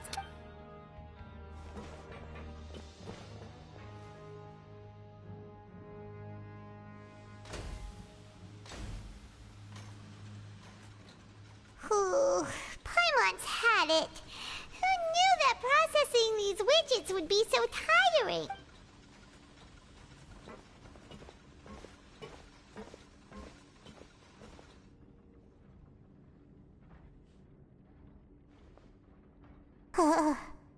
That's it. Paimon doesn't even have the energy to talk anymore. Is it time to eat yet?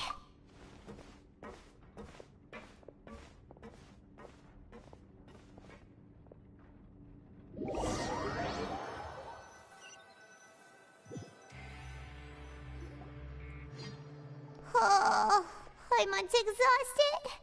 It's just work, and more work. Wait a sec. Now that Paimon thinks about it, haven't we been working non-stop for 3 days now? And now it's lunchtime. Oh, Paimon feels a shiver going down her spine. What's going to happen? But it doesn't seem like anything's changed at all. And we made it to the coupon cafeteria safely. Are the so-called hidden rules only a rumor after all? Well, there's no use to just guessing all day. Paimon's stomach has been grumbling the whole time. Let's just eat already. Paimon wonders what we'll get today. Maybe we'll get the super lucky meal. Wait, what? What in the world is this? What's with Paimon's food? And yours is the same. Is this stuff meat? But it looks and feels so bizarre. What do you think is going on? Is this the bad thing that Rowan was talking about? No, stop right there. Paimon gets what you mean, just don't say it. Hey, isn't that Woolsey over there? He must have made the food, right? So let's just ask him about the food and be done with it. Hey, Woolsey, have a moment? What is it? I'm about to go report the numbers for today's free meal, so you'd better make it quick. It's about the meat in our meals. Look, does it seem normal to you? The meat? Oh, that. Looks perfectly fine to me. Totally normal. You better hurry up and chow down. How could this be fun?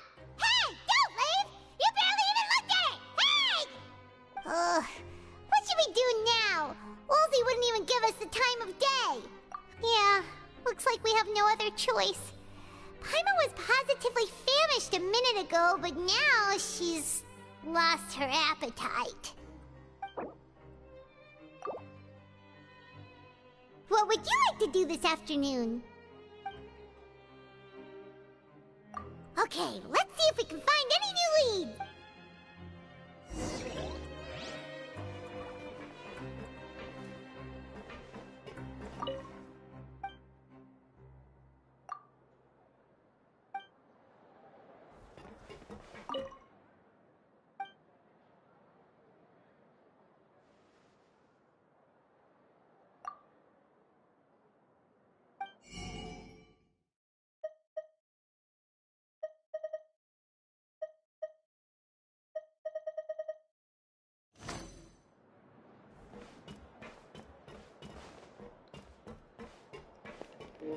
And I had 2,700 coupons.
Well, have you got... Shh. Save the questions for now. I don't like to give away information for no reason.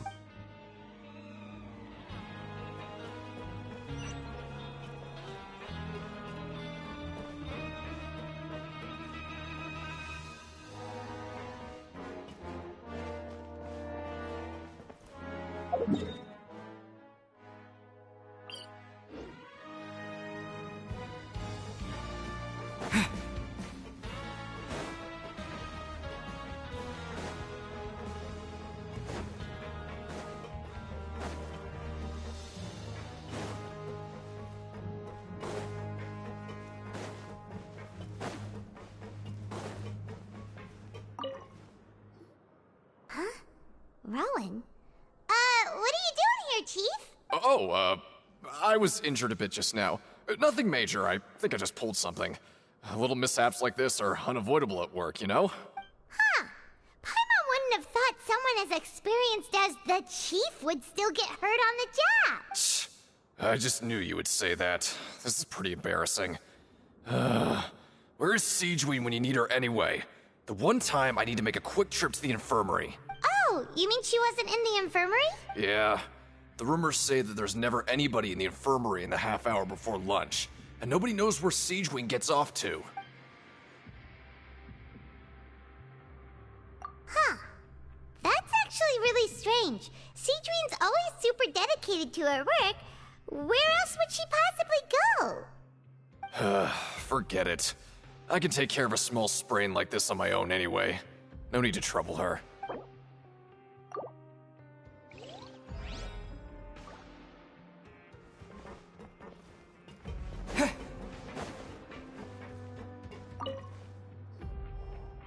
Oh, wonderful. I was worried that you'd be busy trying to earn credit coupons all the time, but it seems like you haven't neglected your investigation work after all. Paimon likes having more coupons, but no one wants to work all the time.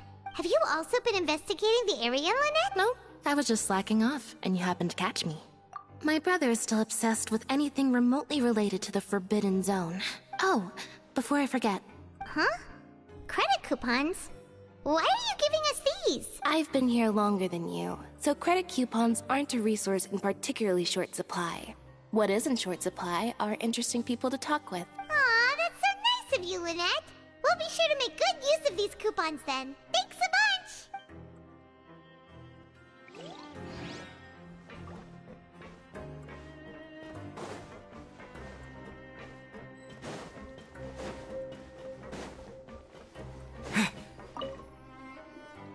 Hey, look!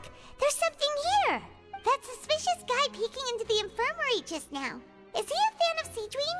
He must have dropped this. Let Paimon read it real quick! The Melusine perceive the world very differently from humans.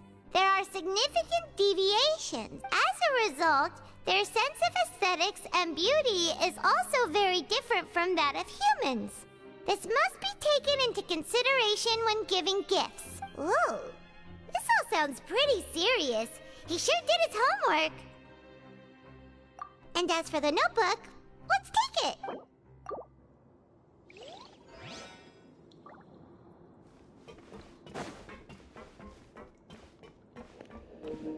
I think that notebook is just a red herring. Not important to our thing at all.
Sorry, I don't know who you're talking about. Are you sure they're an inmate here?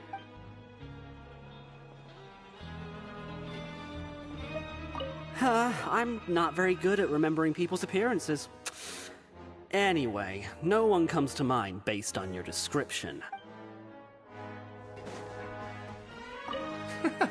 There's no one here that's anywhere near as strong as what you're describing. But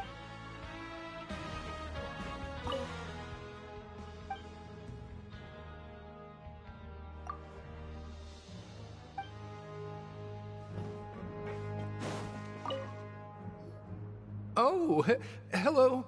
You two are the ones who were with His Grace. No need to be so nervous. Sorry, I couldn't help but think of His Grace once I saw you, and well, it's hard to say. Maybe I am. He's got a very overwhelming presence. It makes me feel like I'm just some insignificant little bug. Wait, seriously? Oh, I'm always indecisive, and I tend to make a mess of things. It's like a reflex. I just instantly start to tense up the moment I see a smart and capable person like His Grace. What? Please, don't say anything like that out loud. How could you possibly think something like that?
stage wing?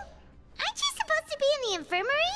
What are you doing in the production zone? Hello, Traveler. Paimon. Everyone's usually busy around now, and we don't have any patients to look after in the infirmary. I thought I'd come here and enjoy the sight of everyone hard at work. Enjoy? What's there to enjoy here? It's really worth watching. I often stand here and observe everyone. Humans are just so interesting and adorable. I like to watch your expressions while you work. Are you talking about pets or people? Oh, I can see why you think that, but you shouldn't jump to conclusions. See, we Melazines are a different species, and we see the world very differently from humans. It's very easy for me to observe everyone's condition. All it takes is one look, and I can tell which workers are exhausted. Wait, Melazines can see that? Huh. That does sound useful for being a nurse. Yes, running around tending to everyone's health is very fulfilling. But I'd much prefer it if you're all happy and free from exhaustion and pain in the first place. Take care of your body and make sure you eat well. Always rest when you're tired from work and don't push yourself too hard. We'll definitely take care of ourselves. Thanks for the reminder.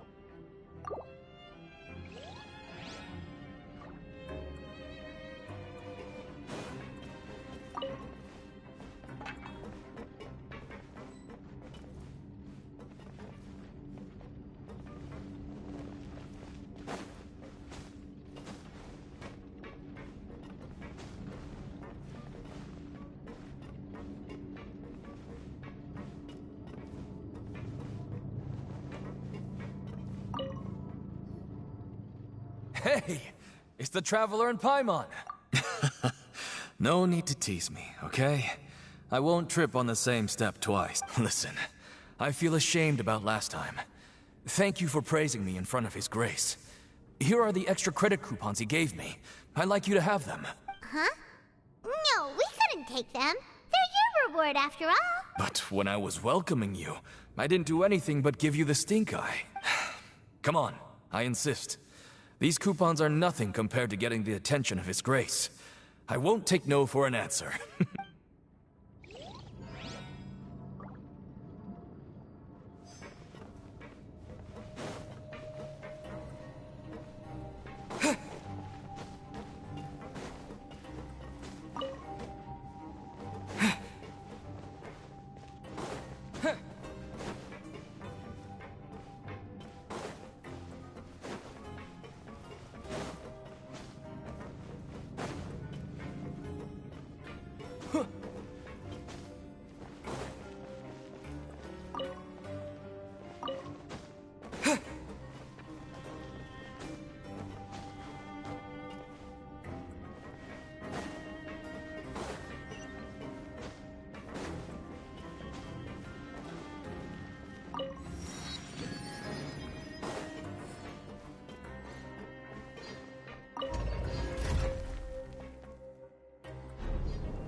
investigating and go rest?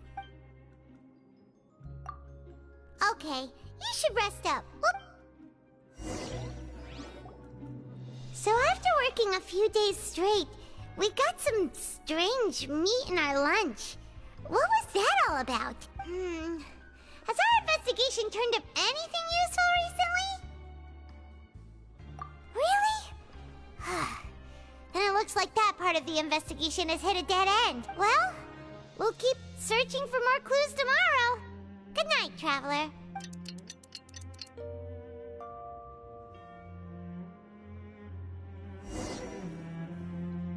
Oh, Paimon doesn't want to get up.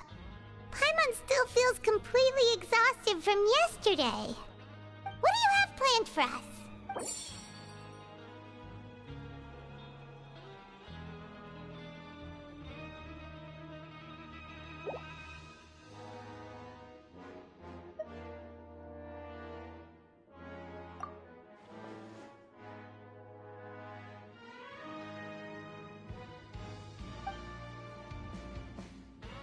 After working here so... But doing the same thing all the time can get old pretty quickly. How are you holding up? Yeah, it's good.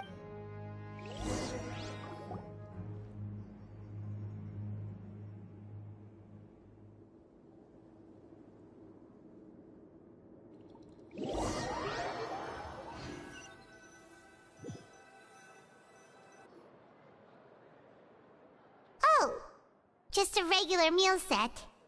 Guess Paimon shouldn't get her hopes up. What would you like to do this afternoon? Maybe we'll be able to find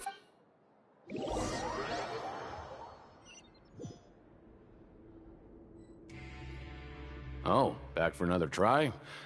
All right.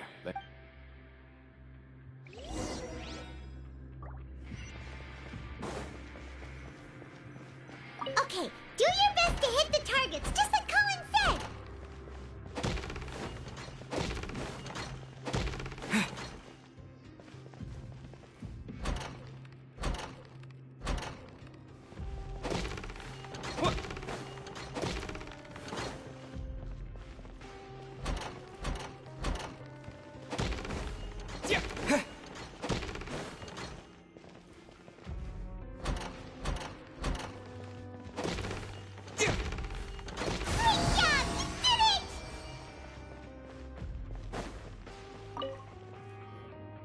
Your strength really shouldn't be underestimated.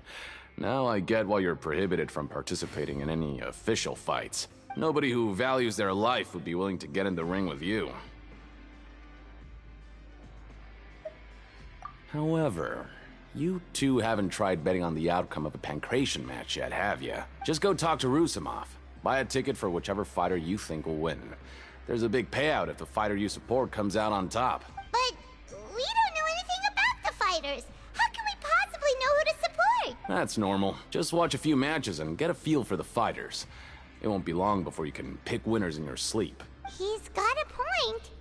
Why don't we give it a try? If we have enough coupons, we could probably bet at random until we figure everything out. Bet at random, huh? Well, how should I put it? It's not like you can't do that, but I'd advise you to give it some more thought first. Huh? We shouldn't get too carried away. What's the problem?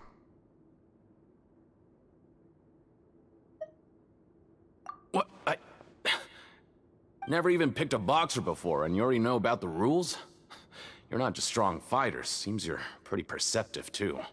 Might as well tell you about it, since you already know that much. Plus, I think you've got the potential to be one of my greatest customers. I think I can let you in a bid. Besides, I don't want to risk ever losing a customer like you.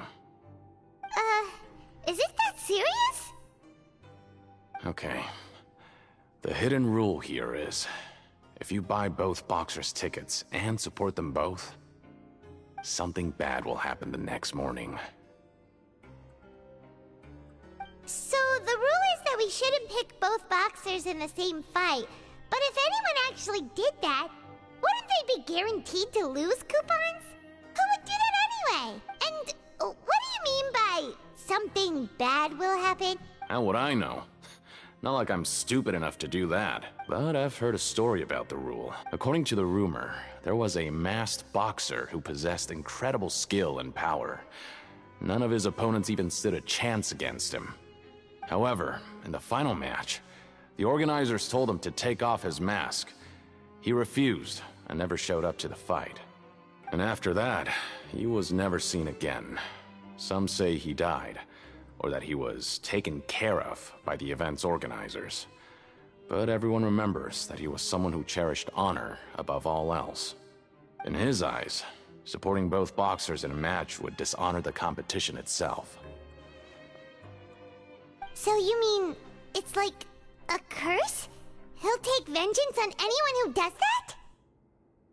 No, he was always wearing a mask, like he was intentionally trying to hide his identity.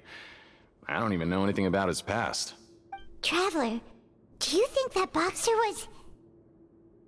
Huh? We will? You're not serious, are you? Look, here I was just trying to be nice and warn you, yet here you are trying to break it on purpose? Yeah, it sounds pretty scary to Paimon.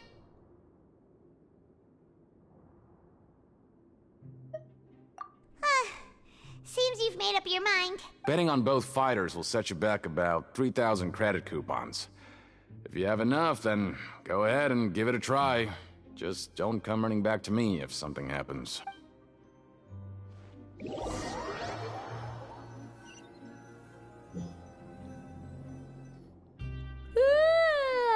woke up so early today that Paimon's been nodding off all afternoon. Good thing it's finally time for bed.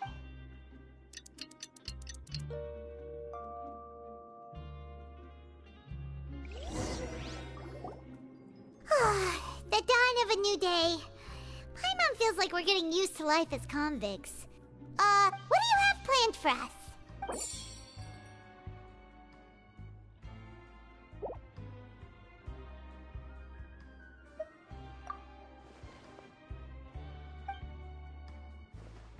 After working here so long, we're but doing the same thing.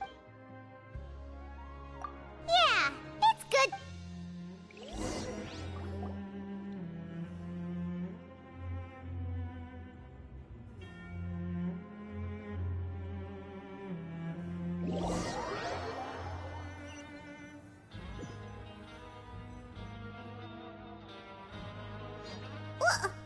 What is this garbage? Ooh, it looks disgusting! Oh. What would you like to do this afternoon? Maybe we'll be able to find some leads there.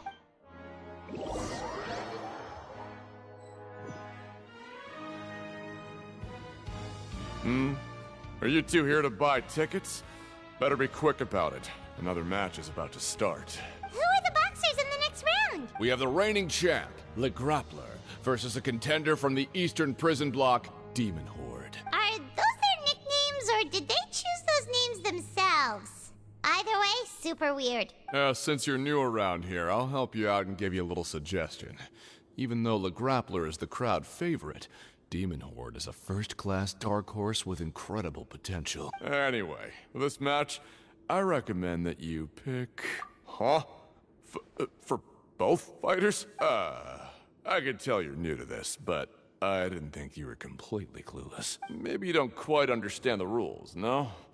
Let me try to explain again for you more clearly. You see... Oh, no need. We're aware that we're going to lose coupons. All right then, if you're absolutely sure. Remember, no refunds once you buy the tickets. Yeah, we got it! Just shut up and take our coupons!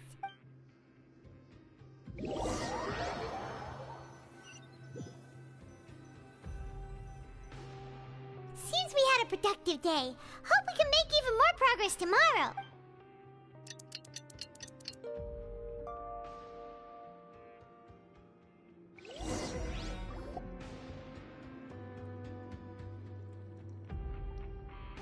Hey, Traveler, Paimon. Package here for you. The next time you buy something, go pick it up yourself. I'm not a delivery man, you know. Huh? A package? For us? Did you buy something, Traveler? go take a look. Ah, right! Yesterday we broke the hidden rule and bought tickets for both boxers.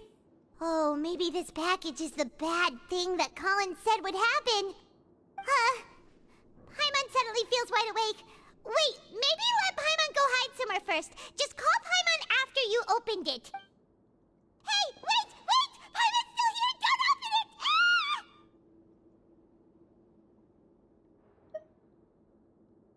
Huh? What is it? Are you okay? Let Paimon take a peek too. Oh, it's just a small bottle. But the color of the liquid inside looks so wrong. Almost like...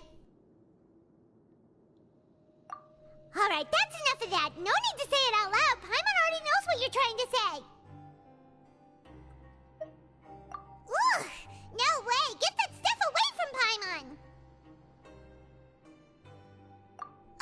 Paimon thinks we shouldn't open the bottle until we figured out what's going on. Just trust Paimon on this one, okay?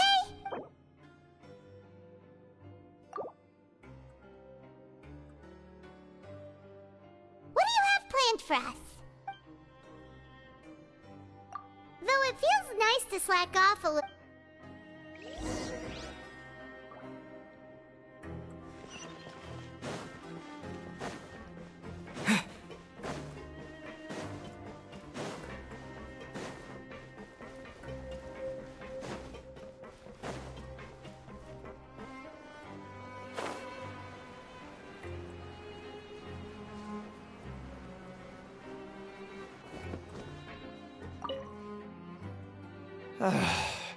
If there's no way to send it all out, then maybe I'll never get a chance to leave. Who are you? We've never seen you before, and you don't look like a fellow convict. I'm not! Of course I'm not. Please, don't mistake me for a criminal. I'm a good, law-abiding citizen. Then what are you doing here? You sure seem anxious about something. I'm a promoter for Fontico, and I'm usually responsible for promoting our drink products. I thought I could complete my task here quickly and return to headquarters, but I've been here way longer than I anticipated. Oh, a promoter from Fontico? So what kind of problem did you run into? I'm so upset. It's all because of that Duke. After discussing the company's promotional plans with him, he told me outright that my project was worthless. However, in light of our long history of successful collaboration, I still tried to patiently explain the details. However, to my surprise, he just cut me off while I was speaking. Let me take a moment and recall his exact words. I'm just gonna stop you there and say no. If anything, I'm saving you time. It seems you don't fully understand the value of credit coupons here, nor do you understand the value of your own products. The former is because you are from the overworld. That's understandable, and I don't blame you for that. But as for the latter, only someone monumentally stupid, so breathtakingly stupid that they were completely ignorant of the value of credit coupons, despite living in the underworld, would ever possibly consider buying your drink. Let's just forget it. Anyway, that's how he rejected my proposal and asked me to come up with another solution with the condition that it doesn't cause any trouble for him. Can you believe that guy? Well, he is the head honcho here. Not much you can do about that. We met him too and could tell that he's the kind of guy that's hard to pin down. Fine. I know I should just let it go. I'm on his turf after all. His house, his rules.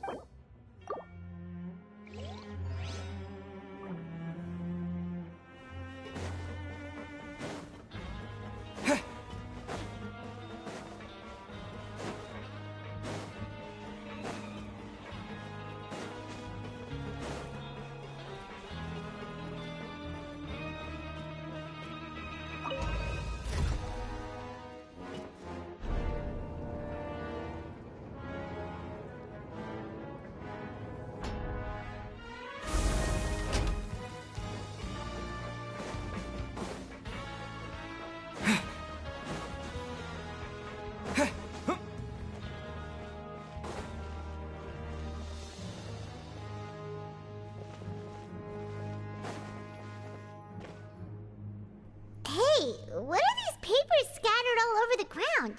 Are they registration forms or something? Maybe not. Every page has the Fontico symbol on it. Maybe it's some flyers from the company. Okay.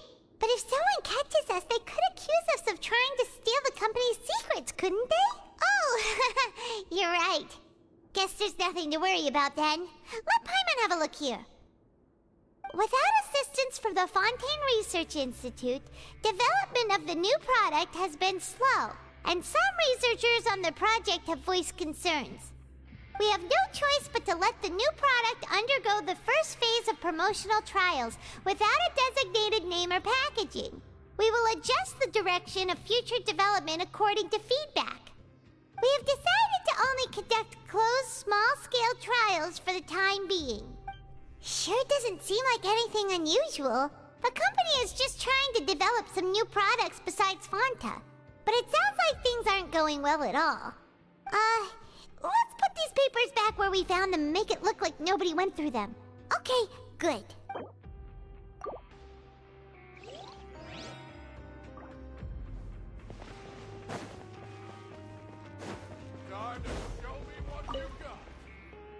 Hey, I heard you crazy fools really did it. You bought tickets to support both fighters, didn't ya? Well, did anything happen? Well, the next day we received a mysterious package, but we still haven't made any sense of the contents. So it is real. You didn't become cursed or anything like that, did ya?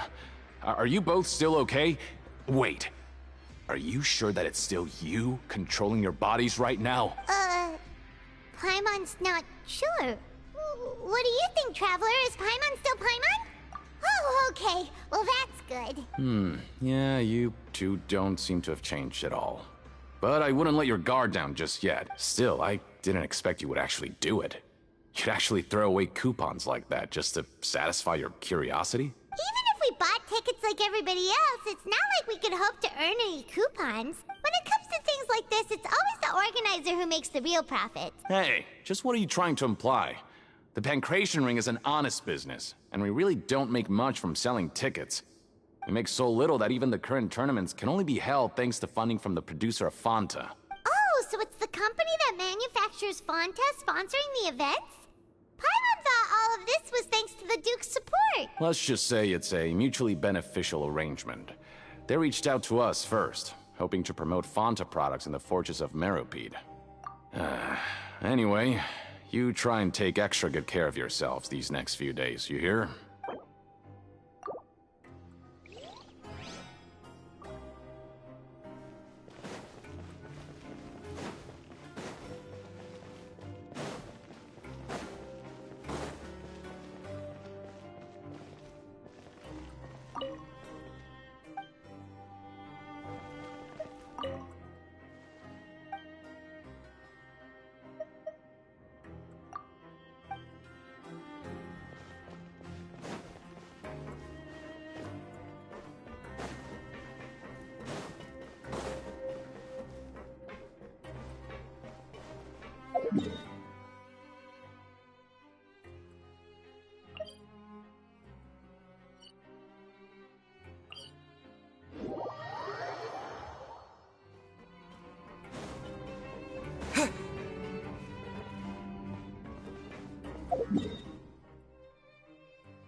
Without even thinking about it. Wanna grab something to eat? Alright, but remember that we bought this time with coupons, so let's make better use of it next time. Whoa! Isn't this the super lucky meal? Looks like hard work really does get rewarded. Paimon's gonna take her time and savor every bite. What would you like to do this afternoon?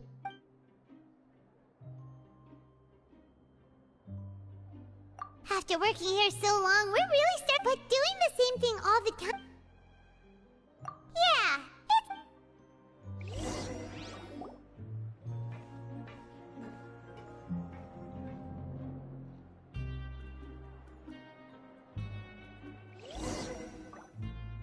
a mysterious box? A bottle of crimson liquid? Paimon still doesn't know what to make of it. Do you have any ideas, Traveler? Really? Then it looks like that part of the investigation led us nowhere. Well, maybe we'll have better luck tomorrow.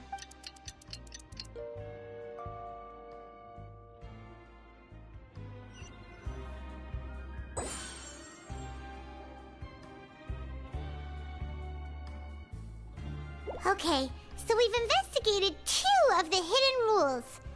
Paimon didn't think this prison would have so many weird things going on. We'd better pick up the pace with our investigation, otherwise we'll never get anywhere. Yeah, let's skip work for now and put our time to good use.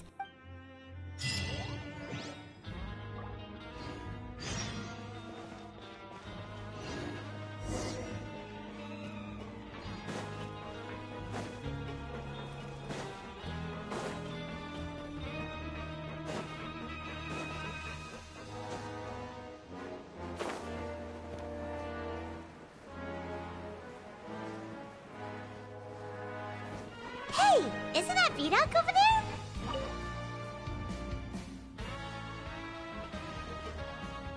Ah, seeing you at this time must mean you've already saved up a lot of credit coupons. Or at least enough to skip work. Impressive. Very impressive. So, now can you tell us about the hidden rules you know? If that's what you want to know, I guess you couldn't have come at a better time. Huh? What do you mean it's a good time? Leonid and those other pesky broke urchins have all gone to work in the production zone. I wouldn't want them listening in without paying up. We get it, just tell us already. So, you know those pipes that make strange sounds?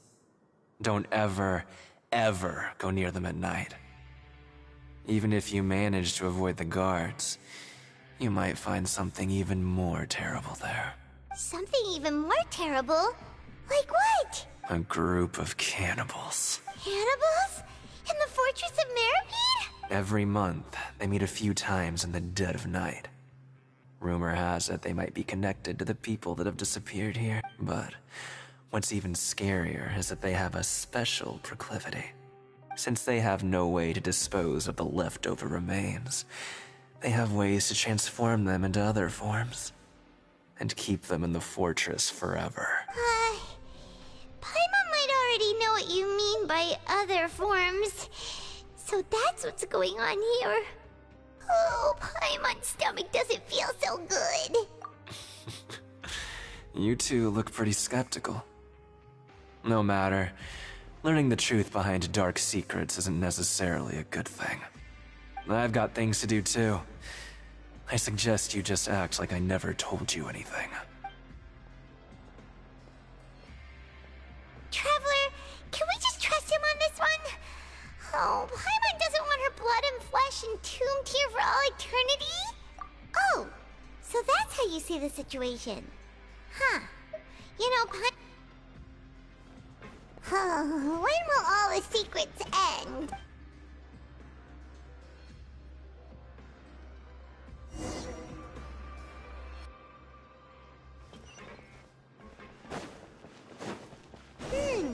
Vidoc isn't here. But the... Just stay away from me. What? What are you saying? You shouldn't go around saying stuff like that.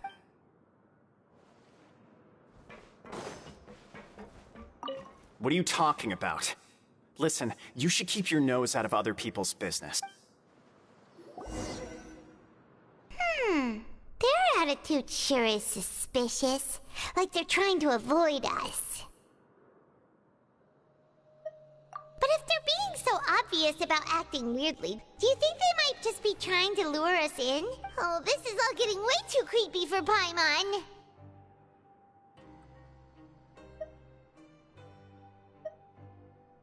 So you mean we still need to investigate some more? Okay, if you say so.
Hello, Fielding.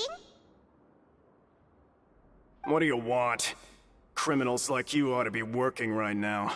Catch my drift. We just want to ask you a simple question. Have you ever discovered anything odd during your nighttime patrols? Why are you asking about something like that? Whatever happens at night isn't your concern. All you need to worry about is getting enough sleep. Well... right! We've heard it happens a few times every month. Paimon has sensitive ears, so it makes it hard to sleep. Really? I see. But it's not like I'm on duty every night. And now that you mention it, I recall my colleagues talking about something like that before. They say that strange things tend to happen at night on pipe cleaning days. So, what happens at night on pipe cleaning days? And they just conduct regular cleaning of the fortress's drainage facilities. There are 3 pipe cleaning days per month. And it just so happens that today is one of the scheduled days. You can try to confirm the sounds tonight if you want, and if they're real, then I can report the issue to my superiors for you. Oh, okay. Then we'll keep both ears out tonight. If that's all, then I'll be leaving now. I advise you not to try anything funny, though. Even if I'm not on duty tonight, someone will still be watching you. Don't worry, we don't want any time added to our sentences. Oh, he left. So what do you think about the pipe cleaning days he mentioned? Right, both are a possibility. But Fielding did say that tonight is a cleaning night. Paimon knew you would say that. Alright, sounds like we'll be up all night tonight then. Paimon just hopes the guards don't catch us.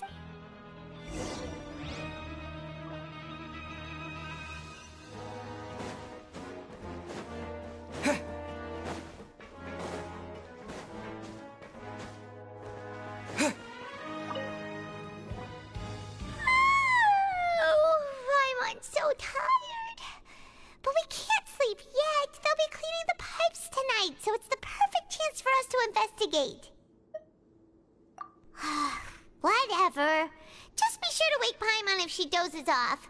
Paimon's worried something might happen if you go alone, huh? Traveler, did you fall asleep already?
Okay, well, it's about time for us to get moving. Just be careful to avoid the patrolling guards.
Careful! We'll get in trouble if the guards catch us.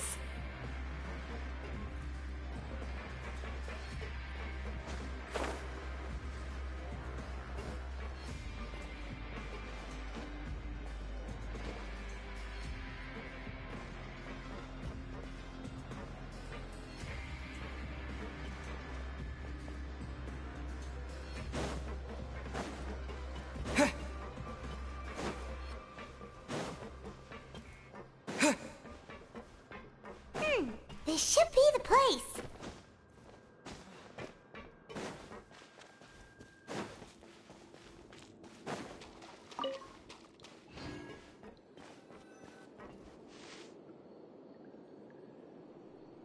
What? I know you. You were the ones we saw. Huh. You've got guts showing up here. You know who we are, right? You'd better leave now. Ain't nobody coming here to save you. What'd you say? Yeah, so what if they were? If you push us, we can make those rumors a reality at any time. Hey, what's the point of all those rumors anyway? What exactly are you trying to do? I don't have to tell you anything. If you turn around, go back to the dormitories, and act like you never saw anything, then I'll pretend that you never showed up here. Yeah, scram. Nothing worth seeing here. Huh?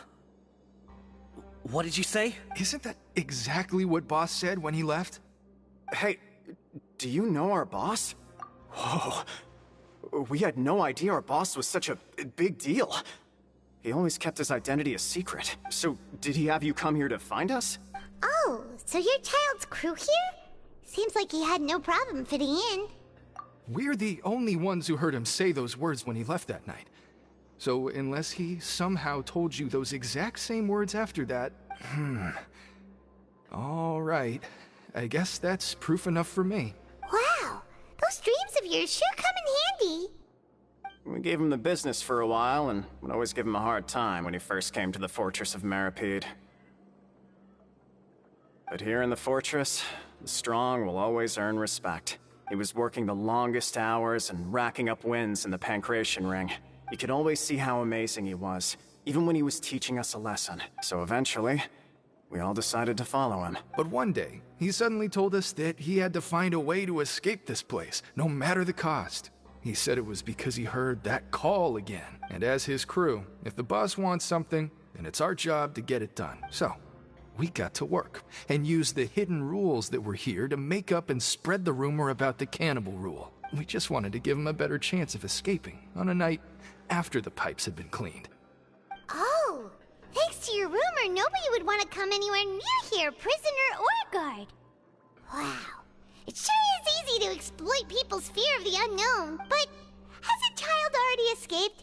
Why are you all still coming here after pipe cleaning day? Because as far as we know, the pipe he went into isn't actually an exit.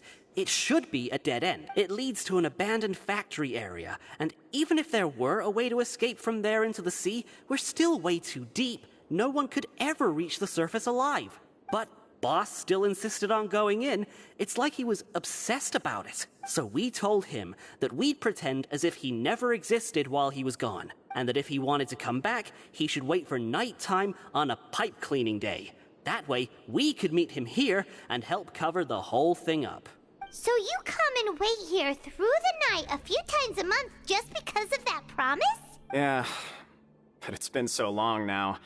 We already know in our hearts that he must have managed to escape somehow. Is it also possible that something unfortunate happened to him? Nothing could ever defeat Boss or slow him down. It's one thing we know for sure. Okay. Paimon was just brainstorming possibilities. Alright. Keep quiet and follow us.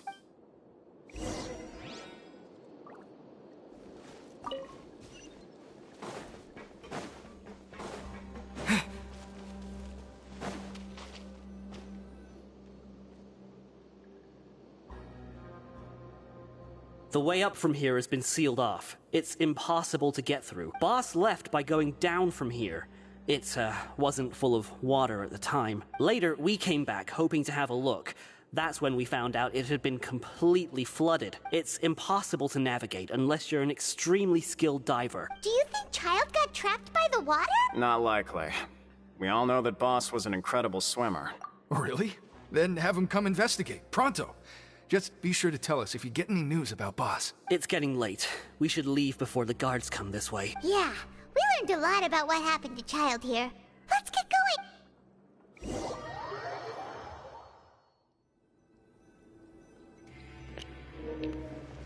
Why did we leave? I thought we were going to after Childe. We finally learned some key information. Seems all of our investigative work has finally started to pay off. When you said you knew a diver, you were talking about Fremine, right? Ugh. Why is Childe like this? What was he doing going into the pipes?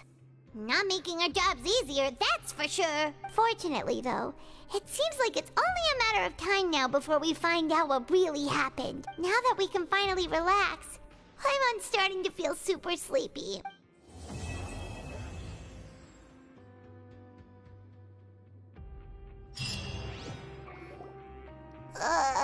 It's morning already? Oh, Paimon still needs more sleep.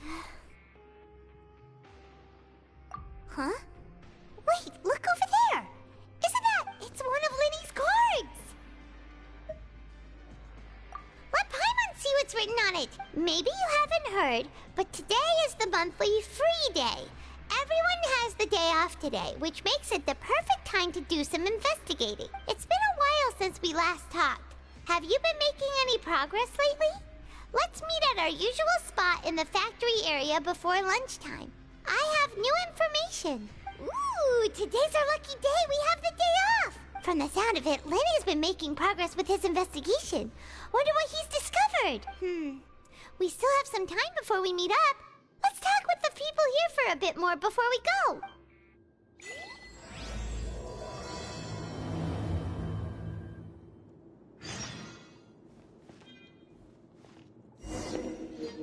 Wow, it just rolls from one chapter to the next. You what? I think we should just keep going.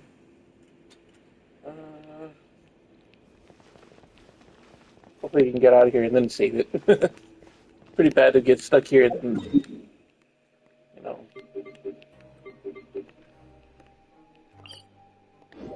Oh wait, you can leave? What? Well, I guess I'll save it for tomorrow then. Alrighty, everybody. Well, thank you so much for joining me. I hope you have a great night. I'll see you next time.